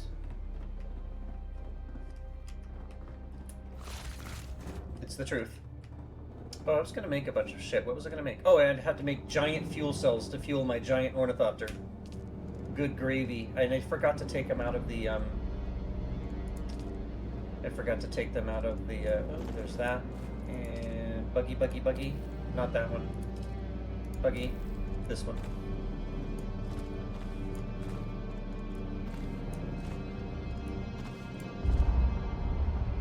Okay, good enough. Let's make fuel cells.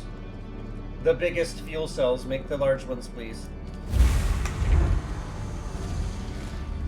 Wait, am I out of water? Did I just devour all the water again? I just devoured all the water again. Madness. But I don't want to do combat tonight because I told you guys I was going to keep it cozy. I don't want to do any more combat tonight. I don't want to go out and bleed people. You missed it? Go again. Elof, you saw me fly it the first time. You saw me fly it.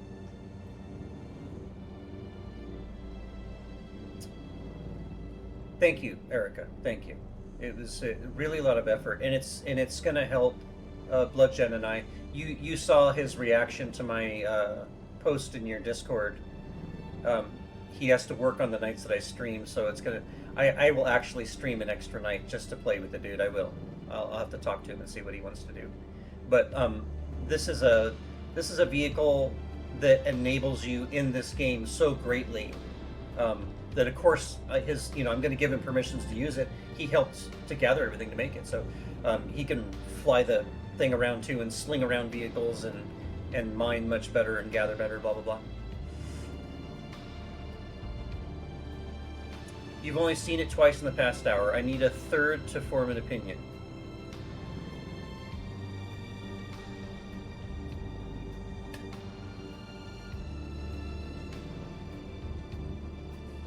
I mean, not that I need an excuse to fly it around more, but I mean...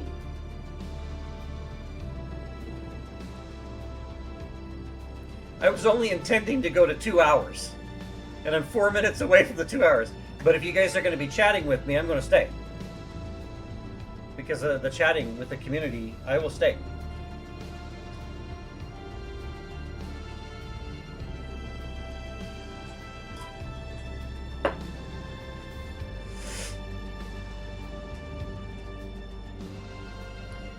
I figured you were.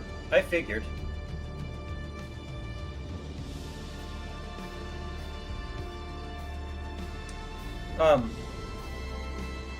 To say, so from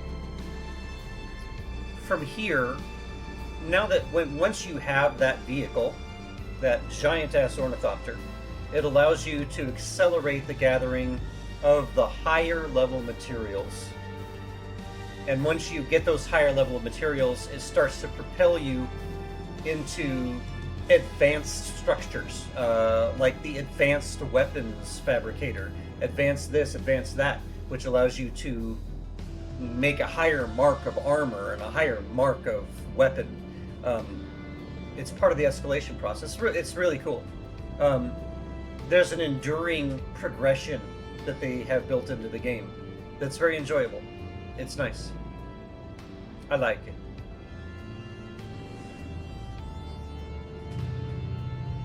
I love that we've had so many people dropping in and talking tonight. It's very cool.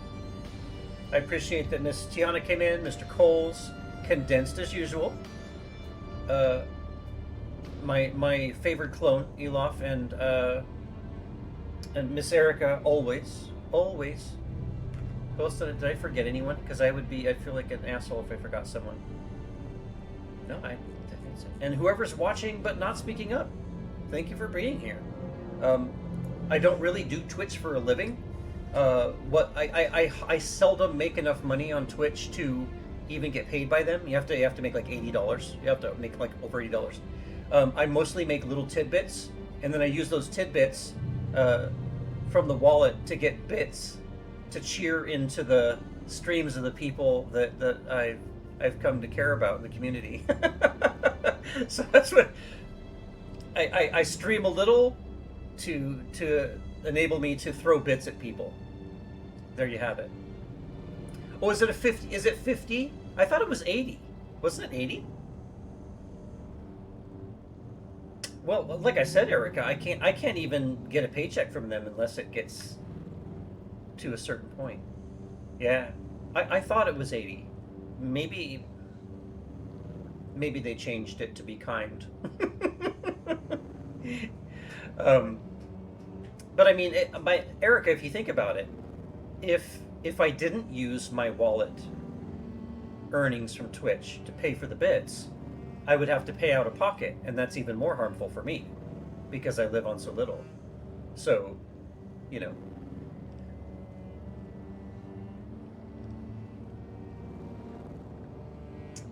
Your last pay was 53. Okay, maybe they did take it down to 50. Or, you know what probably happened, Elof? You probably met the threshold, but you spent some of your wallet on bits or something. And it took it down, but you still got paid because you exceeded the threshold. Maybe. Maybe that's what happened. I don't know, man.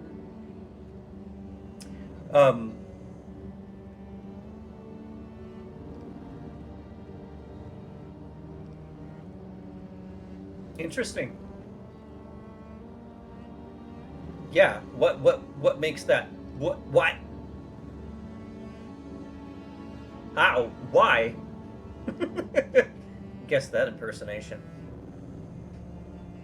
I was told I do a good impersonation of that person, so sometimes it creeps out.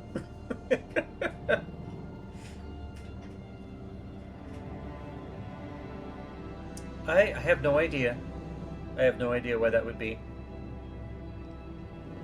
Lovely music, though, isn't it? Listen to those strings. Amazing soundtrack. I am a bad cellist, so I love strings. I always love strings.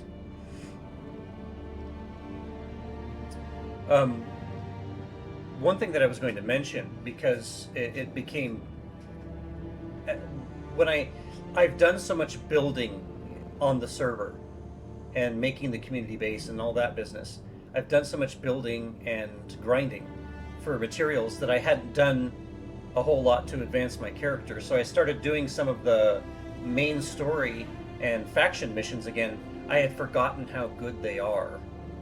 Anyone ever attempted to play this game, the voice acting is like on par with Baldur's Gate. When you do those missions, everyone's voice acted. Everyone that you talk to in the mission, and it's good voice acting. And the story is quite interesting. I've only done the Harkonnen side of things, but it's very well written, very well done, and there's so many hours of voice acted dialogue in this game. It is madness. Very, very good. A person could technically play this game just for storyline and do only that and probably be completely fulfilled.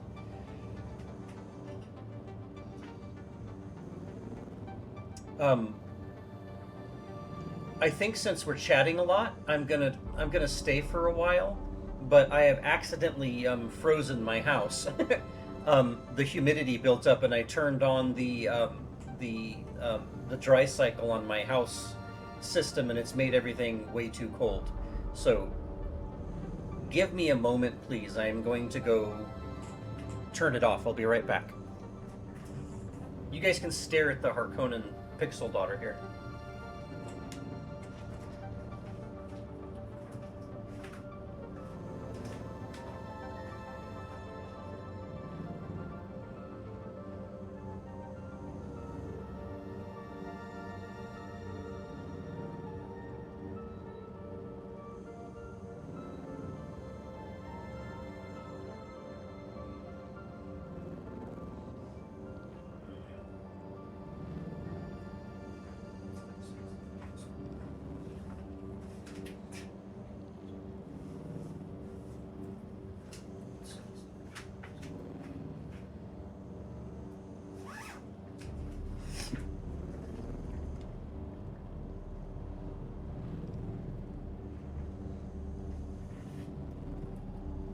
Ta-da! Did you see that camera magic? It's called a plastic flap that goes over the lens. I have to be careful because between the stupid allergens and everything else, my sinus infection is threatening to come back, and I just finished a course of antibiotics for that. So I think I'd like to not have it back. Something about those I just really would rather not have. What was I gonna do? I was gonna build something, wasn't I? I think, yes, I was. I was gonna build a better mining cut array for one of the buggies. For the bugums. I wanted a 5. But I still don't have enough duraluminium ingots because I'm out of water. You have to have water to make things too, to cool off the machines and all that. And it's just, you know what? My gosh. My goodness. I didn't want to bleed people tonight. I just didn't. I wanted to keep it more cozy. I just don't want to bleed people tonight. That's not very cozy.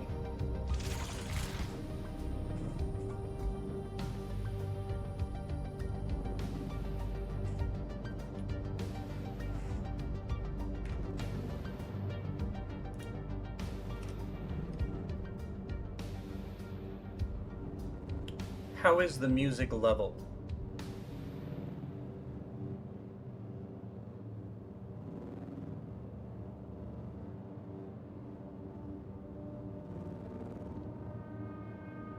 I know one thing that I could do, because I have extra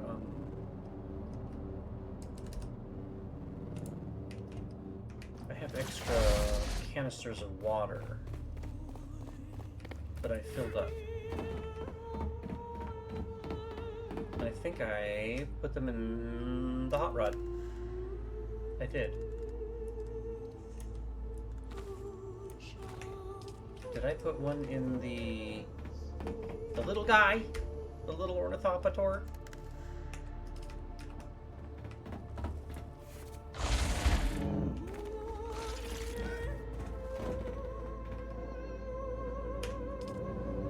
Let's throw all the water that we have in.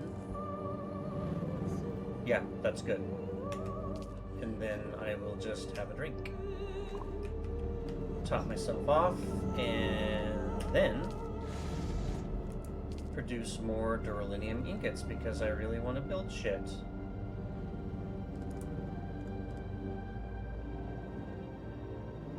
Water's the battle again. Or no, wait. Aluminum. That's fine. I just want enough to build a better mining cut array. The better mining tool that you have, the higher mark level of mining tool, the more you pull from whatever you're trying to mine. So you waste less time grinding because you're just getting more bang for the buck, as they say. I'm gonna pause the... no, but I don't have any snoozes left. That's alright. You'll take those ads and you'll like them. Okay? Enjoy! Did I make big... I made big fuel cubes. I need to drag them out, away. Where did the other ones go? Sometimes when the crafting machine's storage gets full, it deposits them in other places. Where did you put them? What did you do? Where did you put those? What did you do? Mrs. Rye? Well, this is quite the night then.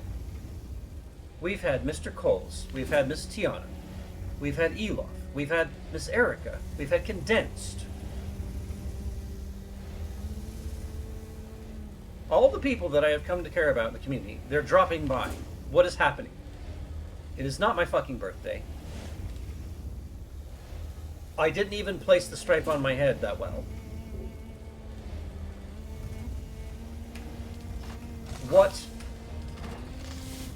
What is happening? What am I? What did I? What?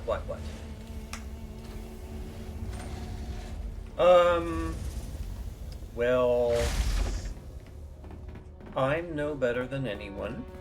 I'm no better than the common beggar. But thank you for your compliment, Mrs. Rye. Mrs. Rye, now that you're here, okay, this will be the 7th time I've shown this off tonight. But tonight, the reason I'm here doing my cozy, would you look at this? Would you just look at it? Would you just look at that? That's what you gotta do. You just gotta look at it. This is the carrier ornithopter. It is the largest ornithopter that you can make in the game. And me and Mr. BloodJunn took a couple of months of chipping away at it, and here it is. Look at this thing.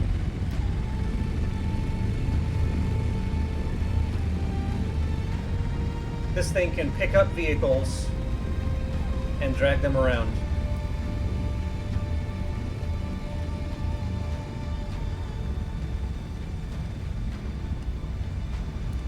Yeah, I know it's a complete nerd thing. I know it is, but if you knew the number of hours and resources it takes just to make one of them.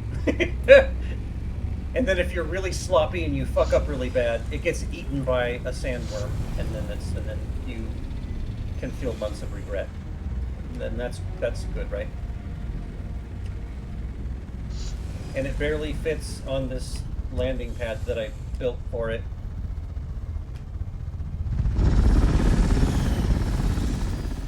But yeah, the purpose of these things is to pick up mining vehicles of varying sizes, drag them out into the desert and mine valuable resources, pick them back up, and then haul them back home and empty them out. You can even make a very, very large cargo container for it and pick that up and hurl it around and drop it at mining operations and things like that. It's all extremely nerdy and extremely impressive if you're a nerd in the genre. Thank you. It doesn't have the like you can see these other ornithopters here. They have the glorious black and red of the Harkonnen people. I'm not high enough rank in the Harkonnen Empire yet to get the kit that converts it away from this tan and gold into the lovely black and blood red of the Harkonnens. But you know what can you do? You only got so much time. You just do what you gotta do, and you do what you can.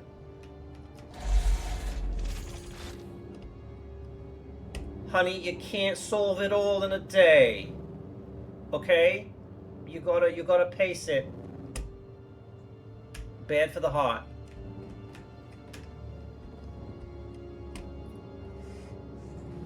Thank you, 10 out of 10. And thank you for begging to differ. I don't know if I'll ever feel like I'm better than anybody. Fabulous. See, that's a great adjective. Now I feel that's the 7th time I've shown it off, and now it's the whole the inner elation. It's amazing. Yeah, look at we're getting all of the cool people in the community in tonight. Almost all. More than I deserve, probably.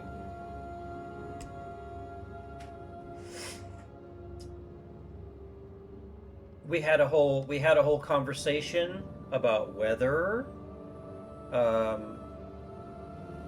It was very in depth.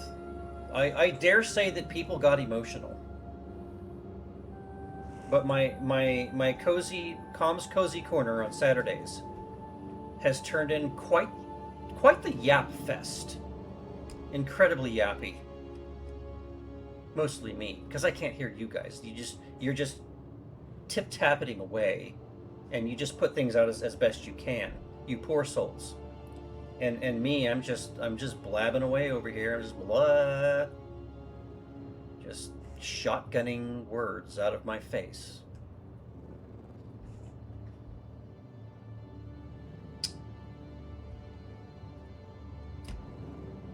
Yeah, quite quite a thing. I just, and I wanted my cozy corner to be partially, selfishly showing off the major accomplishment of the giant flying angry dragonfly bird. It was a very good time, very fun. Because these pixels, they are important. Took me and Blood so many resources and so much time. And then the poor guy has a schedule change and he can't make it on my stream days.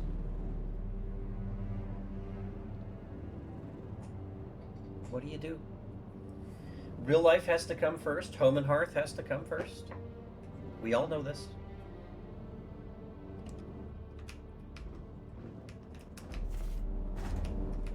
I'm gonna go visit my cool apartment while we're yapping away. Wait, do I have enough to build that part I was gonna build yet? I think I do. Wasn't far, was it? How many did it? Oh, I have everything but the water. This water thing. How silly is that? That water is a problem in a desert. Stupid. That doesn't make any damn sense. Water. Scarce in a desert. Stupid. Dumb. I think I better deposit some of my coin I'm carrying around or I'm going to end up losing it.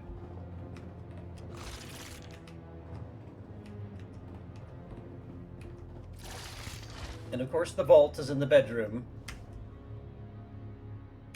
Did I just deposit all of my heavy darts? Why would I do that? That's so dumb. Don't do that, please. Stop doing that. I also need to go drop off this fuel cube to the giant super thickness flyer.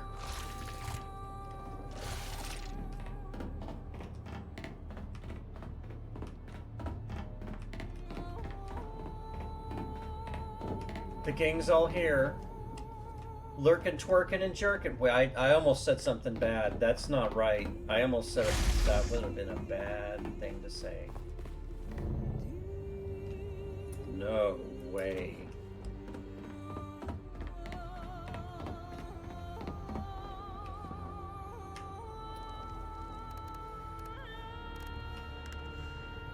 Look at all the fuel. It's still only 83%. This thing drinks fuel. I stopped myself before I said the J one. I stopped.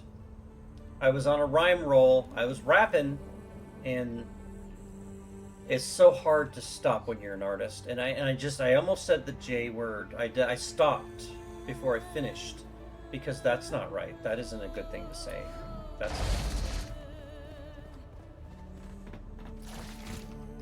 I didn't mean to go beyond lurking and twerking.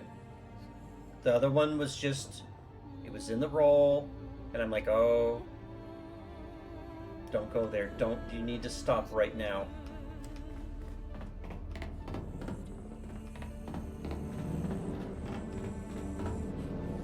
What did I do? Yeah, I'm just waiting for water to come back.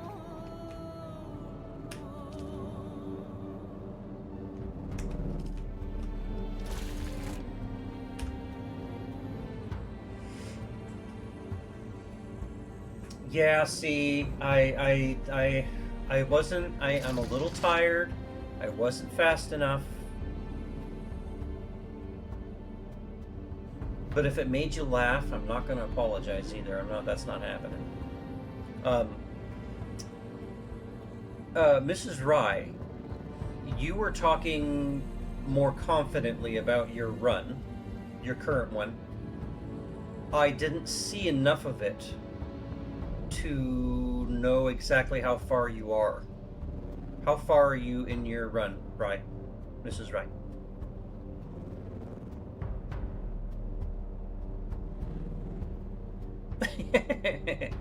Oh, okay. All right. And Miss Erica, you're also just in the early parts of Act 3, right? I think I saw that the other night.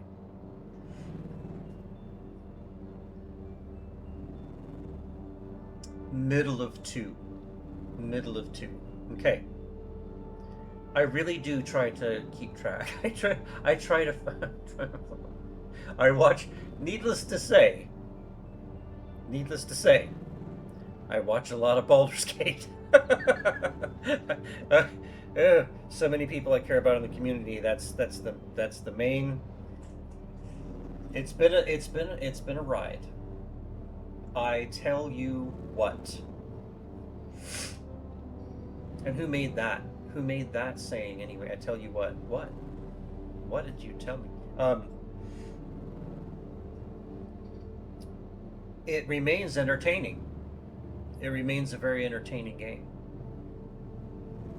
which speaks to the quality, for sure.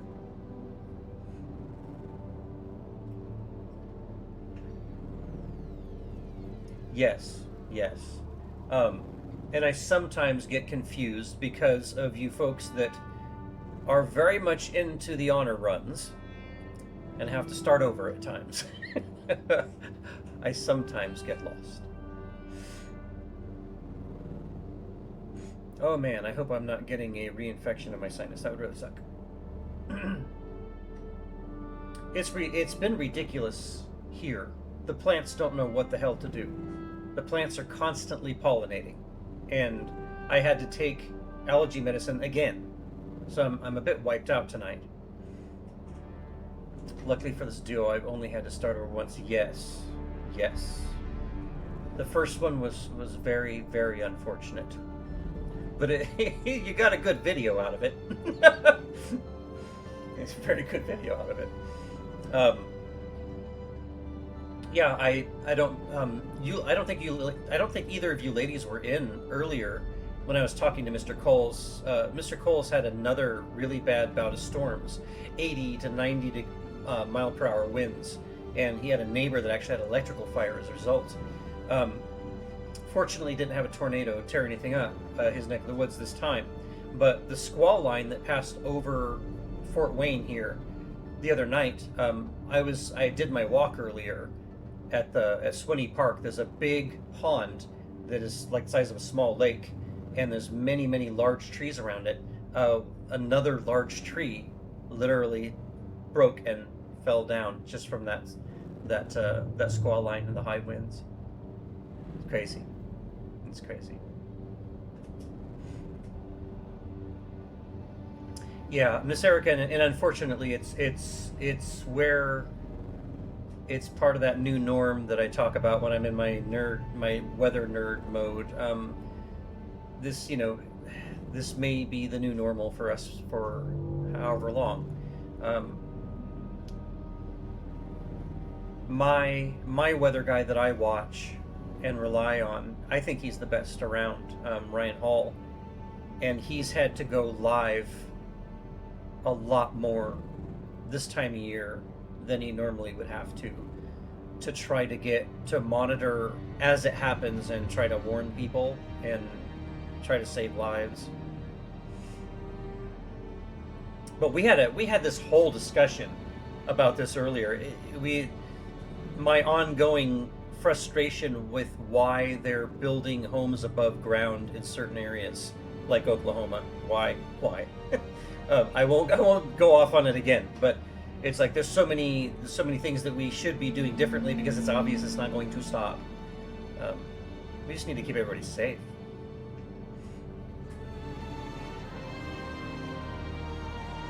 It's like I was joking earlier. Somebody is selling a mobile home in Oklahoma tomorrow. Why would you do that? Don't do that.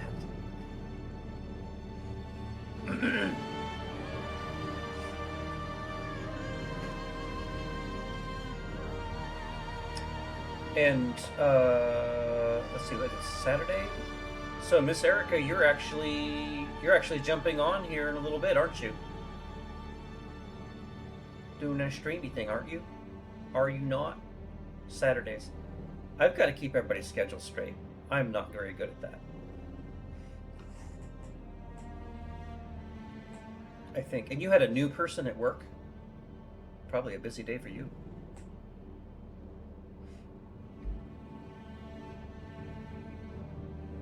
Yes. And you're streaming tonight, right? I someday I'll have my days straight with everybody.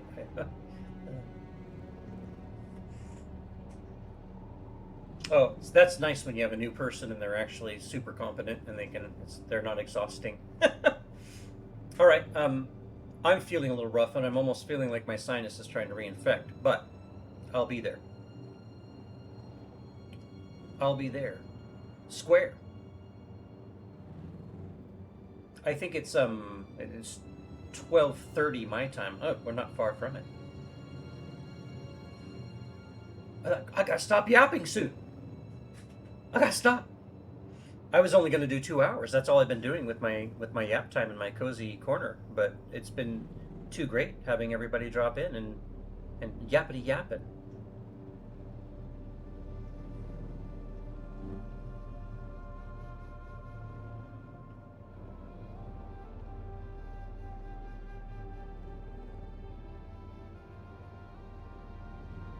You know, I feel kind of bad, but I need to. One thing I do before I end the cozy corner, I have to do something uncozy. I have to go out and shoot some idiots, and I have to drain their blood. Oh, wait, I'm in the wrong chopper for that. My blood bags are over here. My water level is too low to finish making things. Nope, don't hit the ceiling. Just back up. The gas dragon plump. Back up. I'm gonna go shoot some people. I'm gonna go drain the blood out of their bodies in a horribly violent way, and then throw the blood in the blood machine so that it can become water and I can finish doing what I'm doing. I'm sorry, it's not very cozy. It's not a cozy thing, but you know, this is the life of a Harkonnen in the desert. We have to do what we have to do. I'm sure everyone understands. Oh God, oh yeah, Miss Erica. So, I ended up being management in almost every job I had, and common fucking sense. It is alarming how non-existent it is. It's so infrequent in our society, and I hate that. I hate it because it's not their fault. Somebody did not.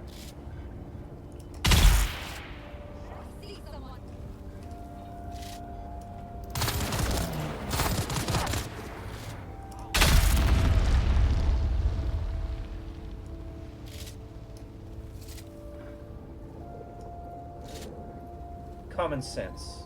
If somebody has common sense, you can teach them almost anything.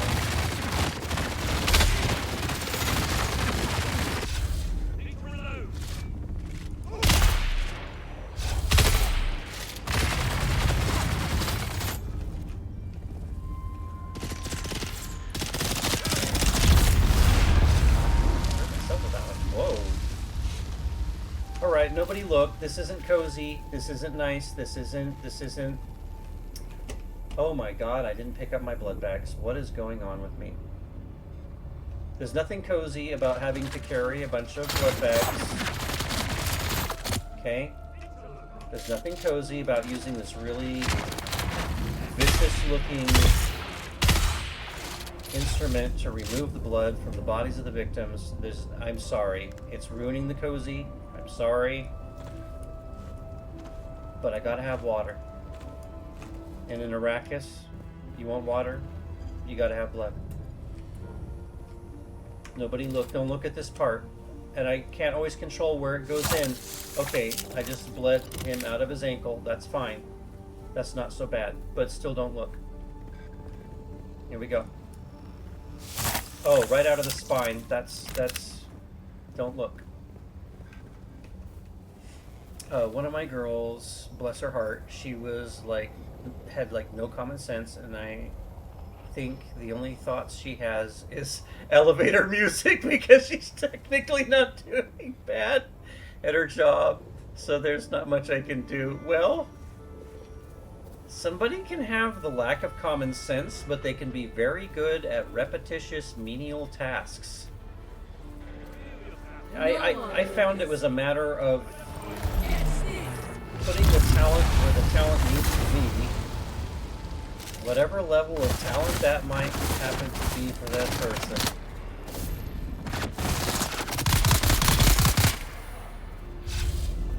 Okay, I gotta bleed some more people. You guys don't look. It's not cozy. I'm sorry. I'm sorry about that. Wait, where did he go? What happened to him? Where's the bodies that I need to drain blood out of?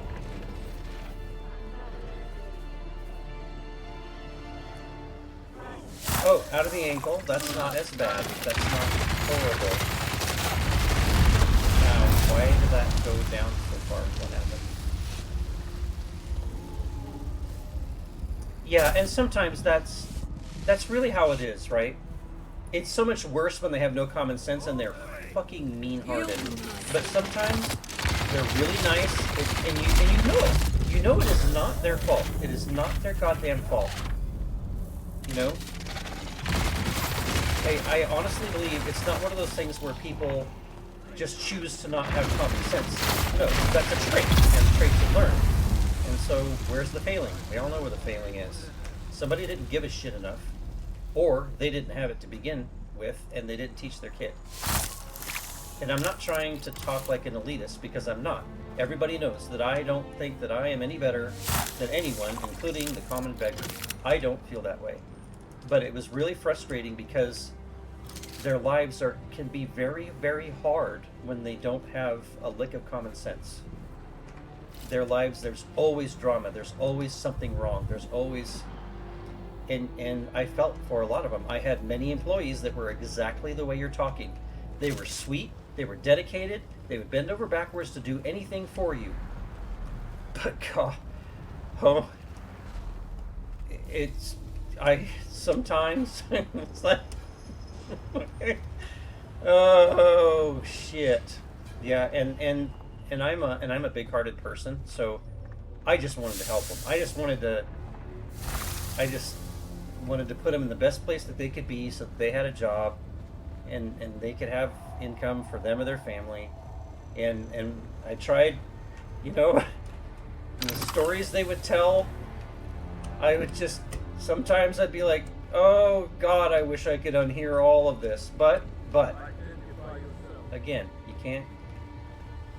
Once you live enough life and you learn and you have the wisdom to know where it all comes from and where it all stopped. So when you said bless her heart, I knew exactly what you meant. I always want the best for everybody, except for these guys right here. Those guys just need to die so that I can drain the blood from their bodies. This one's not quite dead yet. Anyway, I mean the best for everyone. Don't look at what I'm doing in this game. Don't look. I want the best for everyone. Oh, right on the left side of the rib cage. I'm sorry. Don't look at this part. It's completely contrary to everything I'm saying about real life, and this is really embarrassing. But I need the water. I have to have the water. They're just pixels. Remember, they're only pixels. I don't mean anything bad.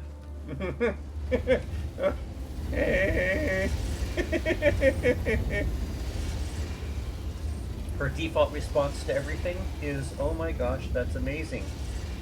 Oh boy. Oh boy. Oh boy. Oh boy. Oh, the stories we could share. Oh my. I could tell her I flew to the moon last night, or I tied my shoe, and the response to both would be, oh my gosh, that's amazing.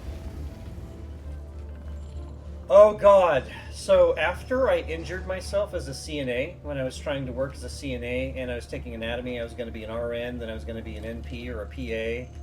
And in school they called me Dr. Dustin because I got really good grades all the time and I was really smart. Anyway, I'm not bragging, it's just that it was a failed career, so there's no bragging to be had. Yeah, I got injured twice in the same shift and put out of the game, and that's when all my other stuff started to crop up. Anyway, the story I was getting to was, I tried to re-educate into medical billing, and then everything I educated myself into was replaced by a handheld device, and I wouldn't have had the stamina for the job anyway. Oh God, that's a thigh. The thigh's not bad. The thigh's okay. bleeding from the thigh is fine. Anyway, there was a girl in our class, and she would pick up popular phrases, have no idea what they meant, and try to use them in conversation. Okay, again. She wasn't even necessarily a sweet person, all right? She was actually a little vindictive, but I'm just gonna say it, dumb as a bag of fucking rocks. I'm sorry. I'm saying it. She was in this class and actually got busted when she plainly wrote the answers on her hand and looked at her hand while we're taking the test, and the teacher is 9 feet that way. Okay? But listening to her talk made me want to extract my brainstem with a blunt pair of tweezers. She would use the word blase for almost anything. Just to sound like she was saying something cool. Now, this is not a teenager. This was a woman in her 20s. And the other thing that made us want to find a screwdriver to puncture our eardrums with was how she would say the word right all the time. It wasn't right, it was re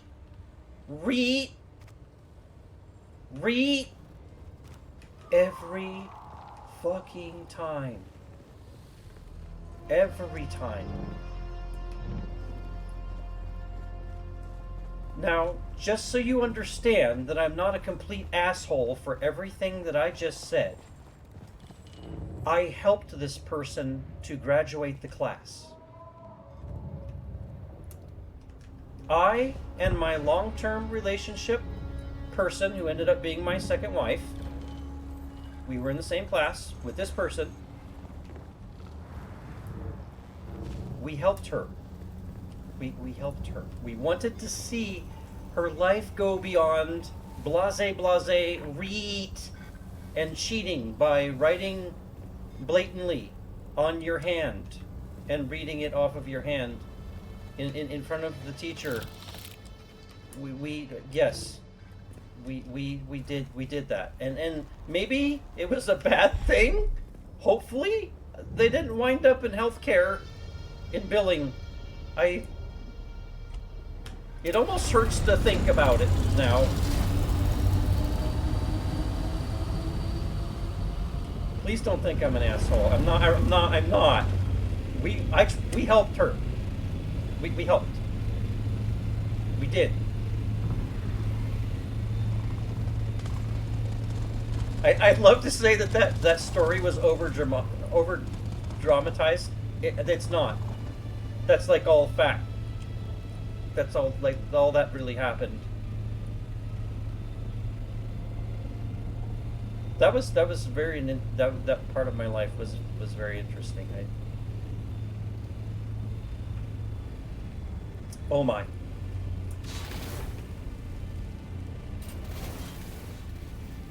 Whoops. I didn't park very well. Oh, my character is dehydrating and I can't see well. I should really go in and have water.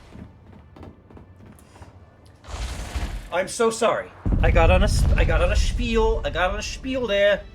I was spieling. I'm sorry. Let me deposit some blood.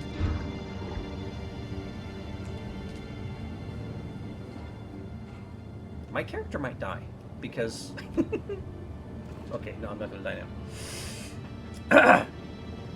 Lamau, oh dear God, yes. Ms. Rice says, I was making ramen. Hopefully I didn't miss too much. Almost wish that's what my girl did. When you say, oh my gosh, that's amazing, you have to say it like you're talking to a 3-year-old and that just handed you the ugliest drawing ever. Yeah, I that's how she talks all the time. We're talking about people we know that have no common sense. Almost no one I know has common sense. It's sad. It's sad. And I'm sorry if you missed the story because it would have made you giggle And I kind of feel bad when I to laugh at something like that. I really do hope that her life got better. I really do. But it was very. She was in the class to try to turn her life around and get a better job and elevate herself. But man, she was not ready. She wasn't ready. She probably had horrible parents that taught her fucking nothing. And please don't think I'm a gossip person. I'm not.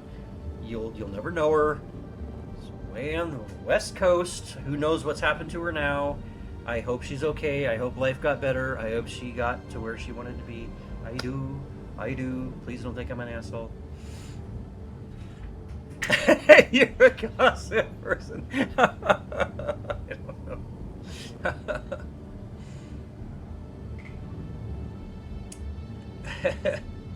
Yeah, and but there is also those people like you're talking about, Miss Erica, where at first when you first hear them and you first get acclimated to them, you may not want to give them a chance, but sometimes when you give them that chance, they still may not have a lick of common sense. They may still be annoying as hell, but you know what? You did something to help them, and like you said, bless her heart, that it's worth trying for that response. We didn't manage that with the person that we were helping. We tried, but they had to get themselves expelled by reading answers off of their hand 9 feet away from the teacher, maybe 10 feet. I don't know why. How did she think that? Just, I don't understand. It still hurts. My brainstem is still. I start talking about it. My brainstem is just throbbing. I don't. Like, we help them. It's like we help them. Okay, anyway. Right. Got it.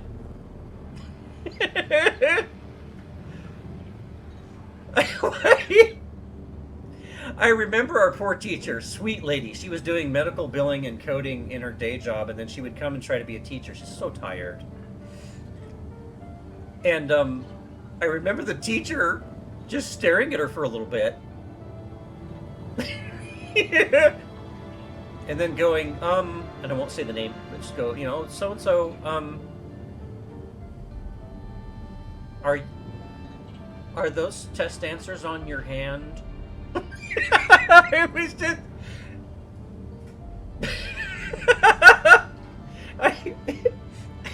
Oh my. Oh shit. Okay, I'm now. Okay, I'm gonna tell you another story now. Okay, I'm gonna tell you another story. I'm gonna tell you another story. This is okay. My first career, I was in law enforcement. I was a full-time dispatcher, and I was a reserve patrolman, which meant that I just was like a volunteer patrolman. Okay.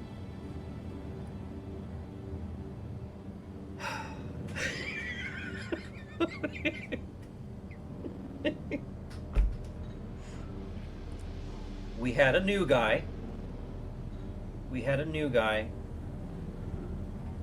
One eye color was different than the other, and that has nothing to do with it, but if you knew his personality, it just made it even weirder. It just made it even more... Okay.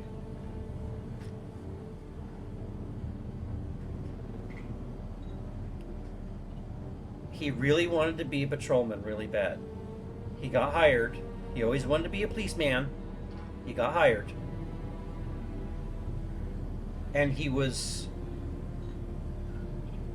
We all started to wonder how he got through police academy. We tried not to think about it. But he got so excited about everything. He was so charged up to just do anything. And the guys kept trying to tell him, listen, you took an oath, and the code of ethics, you can't be excitable all the time. You can't be. You have to be a voice of calm in the storm. You have to be. And he's all, yeah. Okay, yeah. We're gonna. He was always so excitable. Okay. And again, bless his heart. Bless his heart. He meant well. Okay. He really meant well. He really wanted to be a policeman's. Okay. But the guys were tired of trying to get it through his head. Like, he'd get a low caliber call and he'd be like, zoom out the back door and in the car and weird, and he's just so excitable, just way too hyped up all the time. So the guys just had to teach him a little lesson. We'll say teach him a lesson, okay? The guys decided that it was time for comedy hour in teaching the new guy about why you shouldn't be so excitable. I was working in dispatch. The guys all got together and they said, listen, we're going to do this thing. We need you to put out a fake call, because it was the middle of the night. It was dead. It was so fucking dead. We need you to put out a fake burglary call. We'll call it the Payless store. I'll just say Payless, okay? Put out a fake burglary alarm at the Payless store. And immediately I'm like, what have you guys done? What have you done this time? Because trust me, you a graveyard in a small town, medium small town, you could get so bored. Okay, so here's what they did. They found a female mannequin in the JCPenney's dumpster. It had all kinds of damage to it and shit. Okay? But the reason they grabbed it and they got this idea is because it had really creepy, like, big glossy eyes. Okay? So here's these guys dragging this mannequin out of the dumpster. Put it in their patrol car in the trunk. It's all perfectly normal, trust me. Drive back to the station, and they went in the evidence room to a bunch of evidence that never got claimed and it was going to get thrown away or given to Goodwill or whatever. They dress up the mannequin with a hoodie and a hat and shitty clothes, and then on the sly, they put the mannequin in the back seat of Mr. Excited's patrol car. And then they seatbelt buckle it in. So in the back of Mr. Excitable's patrol car, there's this female dummy sitting there with these crazy eyes and this hat. And it's nighttime, okay? And to teach him a lesson about just being stupid and being so excitable, they stuck that back there, and then they had me generate a fake burglary alarm call for a local business. I put the call out. They're all sitting downstairs having a meeting. What does Mr. Excitable do? Oh, God, I'm on it! So he runs out to his car. He gets in his car. Flies out of the police station, screaming. It's the middle of the night. It's a burglary alarm call. There's no reason for this kind of response. There's no... Okay. Screaming around corners, blah, blah, blah. Has to be the first one there to prove he's the best policeman's ever. Somehow, this hard plastic mannequin is thrashing around in the back of his car the whole fucking way. And he doesn't... Lesson number 1, why you don't get excited too much. Because you lose your awareness. It's flying around in the back of his car. It's hard plastic. Okay? Doesn't notice. Doesn't see it. Nothing. The other guys finally show up at the call with him. They're trying not to laugh their asses off. They go through the whole building search, make sure all the doors are locked, and he's, doing his usual thing. He's, hand on his gun, and whoa, he's so excited. And he's just, woo, and the guys are just trying to keep it together because the dummy is still strapped into the seat in the back of his car, sitting up with the crazy eyes and the hoodie and the everything.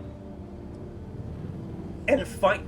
So they all get back to the cars and they're all standing around. Everyone can see it, but not Mr. Excitable. He cannot see a person buckled into the back seat of his own car still this whole time. Finally, one of the guys says, "Hey, do you have a prisoner or something in your unit?" And he's like, what? No, no, no, what?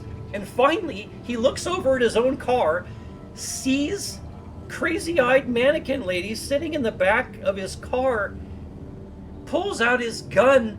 Get out of the car! Get out of the car! It.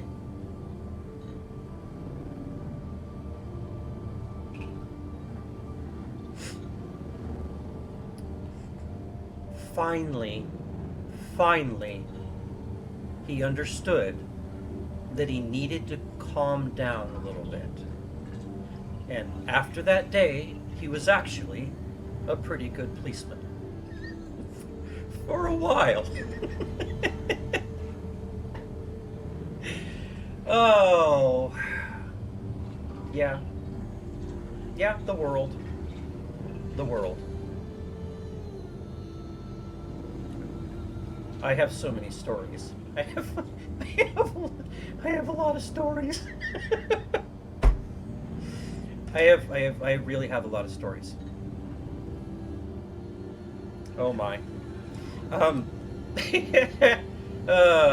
Okay. So anyway, pretty soon I need to go be moderator man for one of the best streamers ever. So I need to get logged out of this silly game. And I need to take something for my head because my sinus infection is trying to come back.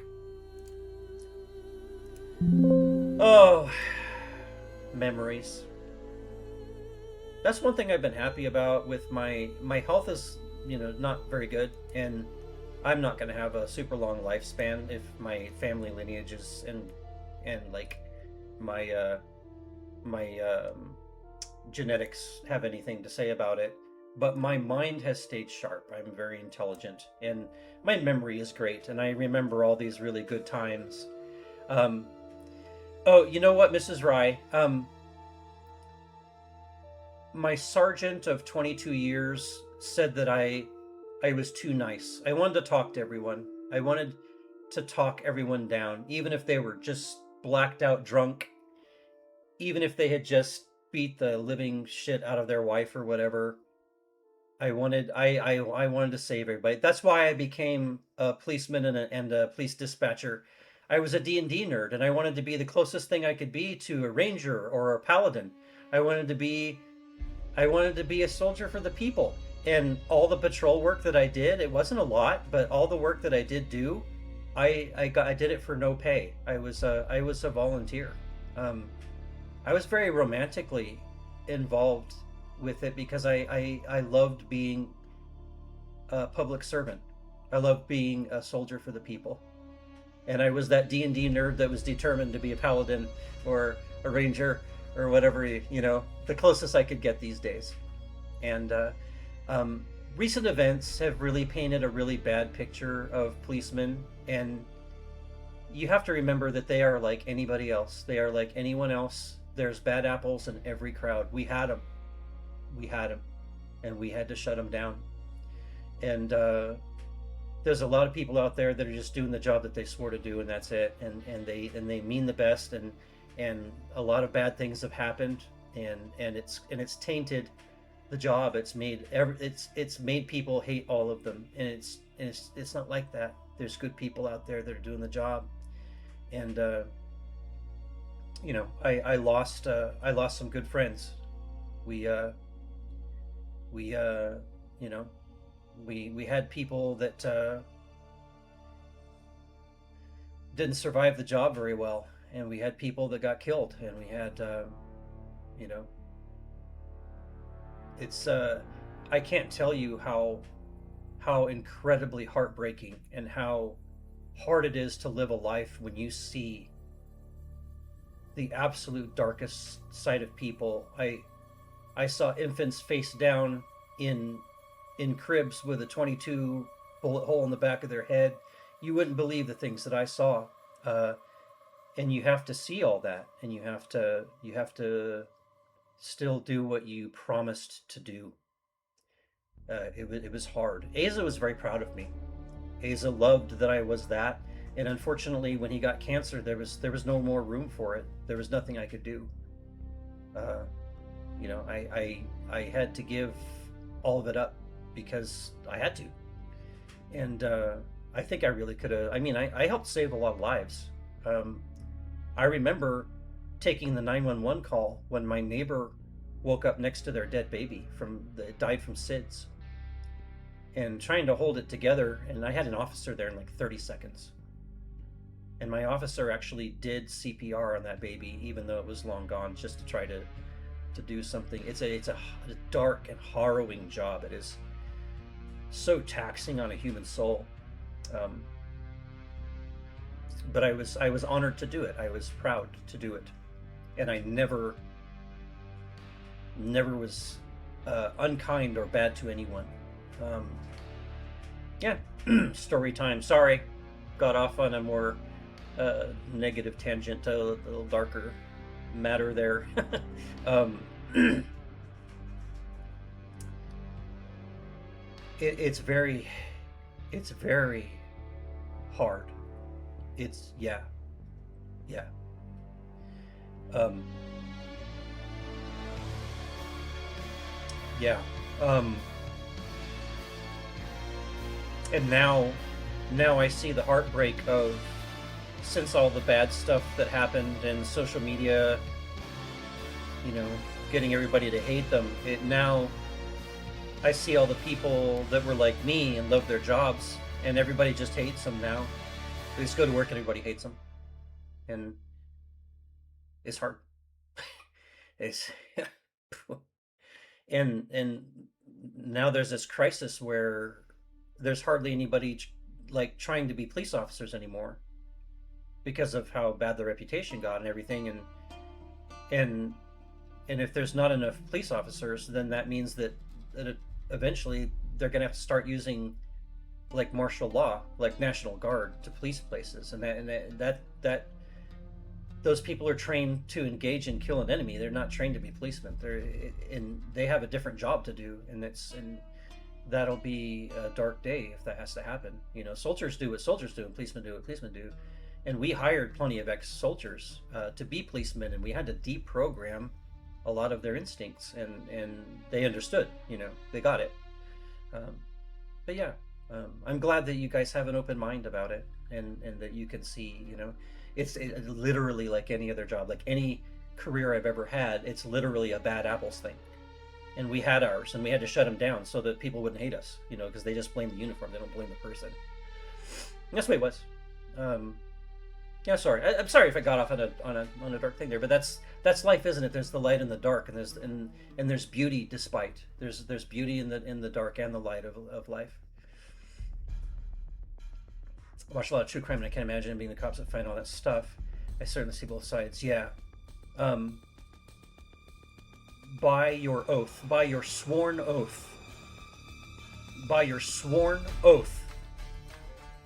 you have to protect the child molester. You can't beat the shit out of him. You can't shoot him. You can't shoot the rapist of little kids. You can't hurt him. You have to treat him civil, and you have to arrest him, and you have to take him in for due process, and you can't do anything else. And could you imagine? I mean, there was a few times we had to take in somebody that was the worst version of a human being that could ever be, that did vile and sinister shit to people, to children. And you took an oath. You have to be civil.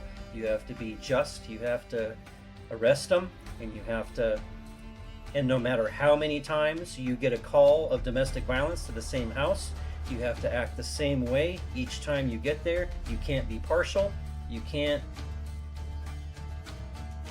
And that's the part of the system that failed. You had a lot of officers getting burned out, and they started developing prejudices, and they started developing hatred for having to take the same person to jail over and over.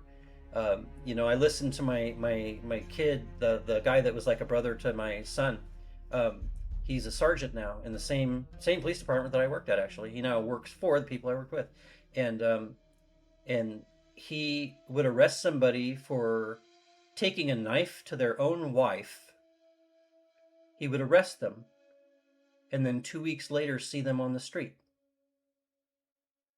Like they got it, they let him out. They let him out.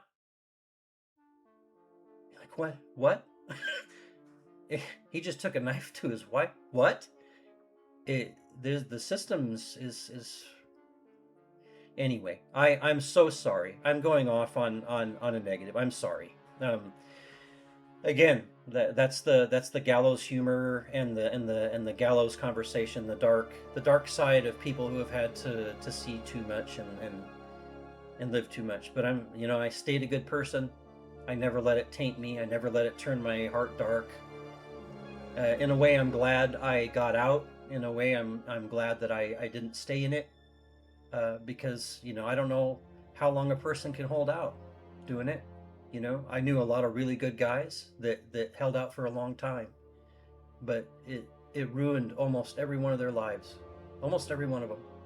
Multiple divorces, kids not wanting to talk to him anymore, drinking, whatever the guys had to do to cope after all the years or whatever, heart problems, all of it. It's hard. It's hard. It needs to change. There's a lot of restructuring that needs to happen. I said I was going to shut up about this negative stuff, didn't I? I did. I'm sitting here with black electrical tape on my head, being a silly man talking about dark things, and I'm sorry. Sorry. Sorry. Went off on a tangent. I'm sorry also that I didn't keep up on chat. Your boss changed your opinion about some cops. So I understand. I understand. I do wish cops were nicer. It's hard. It I feel like they simply don't get paid enough for the job and do it happily. Yeah, for sure, for sure. And trust me, no matter what you pay them, uh, money doesn't make happiness anyway. They don't have time to spend it. They don't have time. There's no time. There's no time. Uh, Watch a lot of true crime. Can't imagine being the cops that find all that stuff. Yeah, yeah, yeah. Imagine having to deal with them. Imagine having to be civil to them. Certainly see both sides. Thank you for being that way. Thank you for being able to see both sides. I think you're an incredible person. Anyone is lucky to be helped by you. I again, I'm just a guy. I'm just a guy. I don't know what to say sometimes when people say that. I'm not. I don't feel that way about me. There's a lot of ways that I could still be better. Justice system fails women on a daily basis. Yeah, and since the development of more of a trans culture, it's failing. The system is very even more failing trans people, because they often get treated like they are what they are as an option, and so they don't get the same level of respect and rights. And I'm not talking about just law enforcement. I'm talking about the system. In some states, they literally live in fear of having to go to court for anything, because rights haven't been established for them. Especially since the Trump administration, like there's a female soldier that can't put her boots on. She's a trans female soldier that can't put her boots on and go do her job anymore, even though she had 30 combat missions under her belt. How wrong is that? That's literally the soldier that we need, yeah. The justice system fails women on a daily basis, and children often fall through the cracks because they have to have someone advocate for them, and guess who they have to advocate for them? It's usually really shitty parents that probably didn't even know where their kid was. Half the time I couldn't believe that. Like I couldn't believe the amount of parents that had no idea where their kids were, what they were doing. They had no idea. And we're not talking about teenagers. We're talking about younger kids. It's like, what are you talking about? How do you How do you not know? Yeah. Anyway, sorry if I touched on any topics that were hard for anyone to hear or too negative or anything. I do apologize for that. I tend to be very straightforward, cards on the table type of person, and yeah. Um, I have to do. I'm going to be on mod duty here in a little bit, and I want to be able to take something for my sinus and hope it doesn't reinfect. It's feeling like it. Damn it. Bad health sucks. Anyway, thank you so much, everybody, for being here tonight, for dropping in, for all of the talk. And sorry again if any of it sucked for anybody. Um, and I appreciate, and I mean it every time I say it, appreciate anybody coming here to spend time on my streams that I don't do very often, uh, to earn a little bit of money to get bits to throw at other people. And I hope you enjoyed my amazing uh, carrier ornithopter that Mr. BloodJunn helped me to to make. Um, it's going to cause much fun for everybody in the community that comes and joins. And I want more people in the community to come play this fucking game because it's so good. And if people only knew, oh my god, it's good. Anyway, I can only sniff through one side of my face. I'm going to find someone really cool to send you all off to. Hang on, please. Love myself more? I do love myself because you know why? Because that's what Asa would have wanted me to do. He would have wanted me to be stronger from his passing, and he would have wanted me to love myself more, and so I do. I make a point of doing it, and but I'm like super humble, probably to the point of being ridiculous. Sorry. uh, I'll give it a whirl. I got to go rinse my sinuses out. I don't want to be back on antibiotics. That would really fucking blow. Okay, let me find somebody cool to fling you all at. Stand by, okay? I'm putting you on a cool screen that you can hang out in and everything.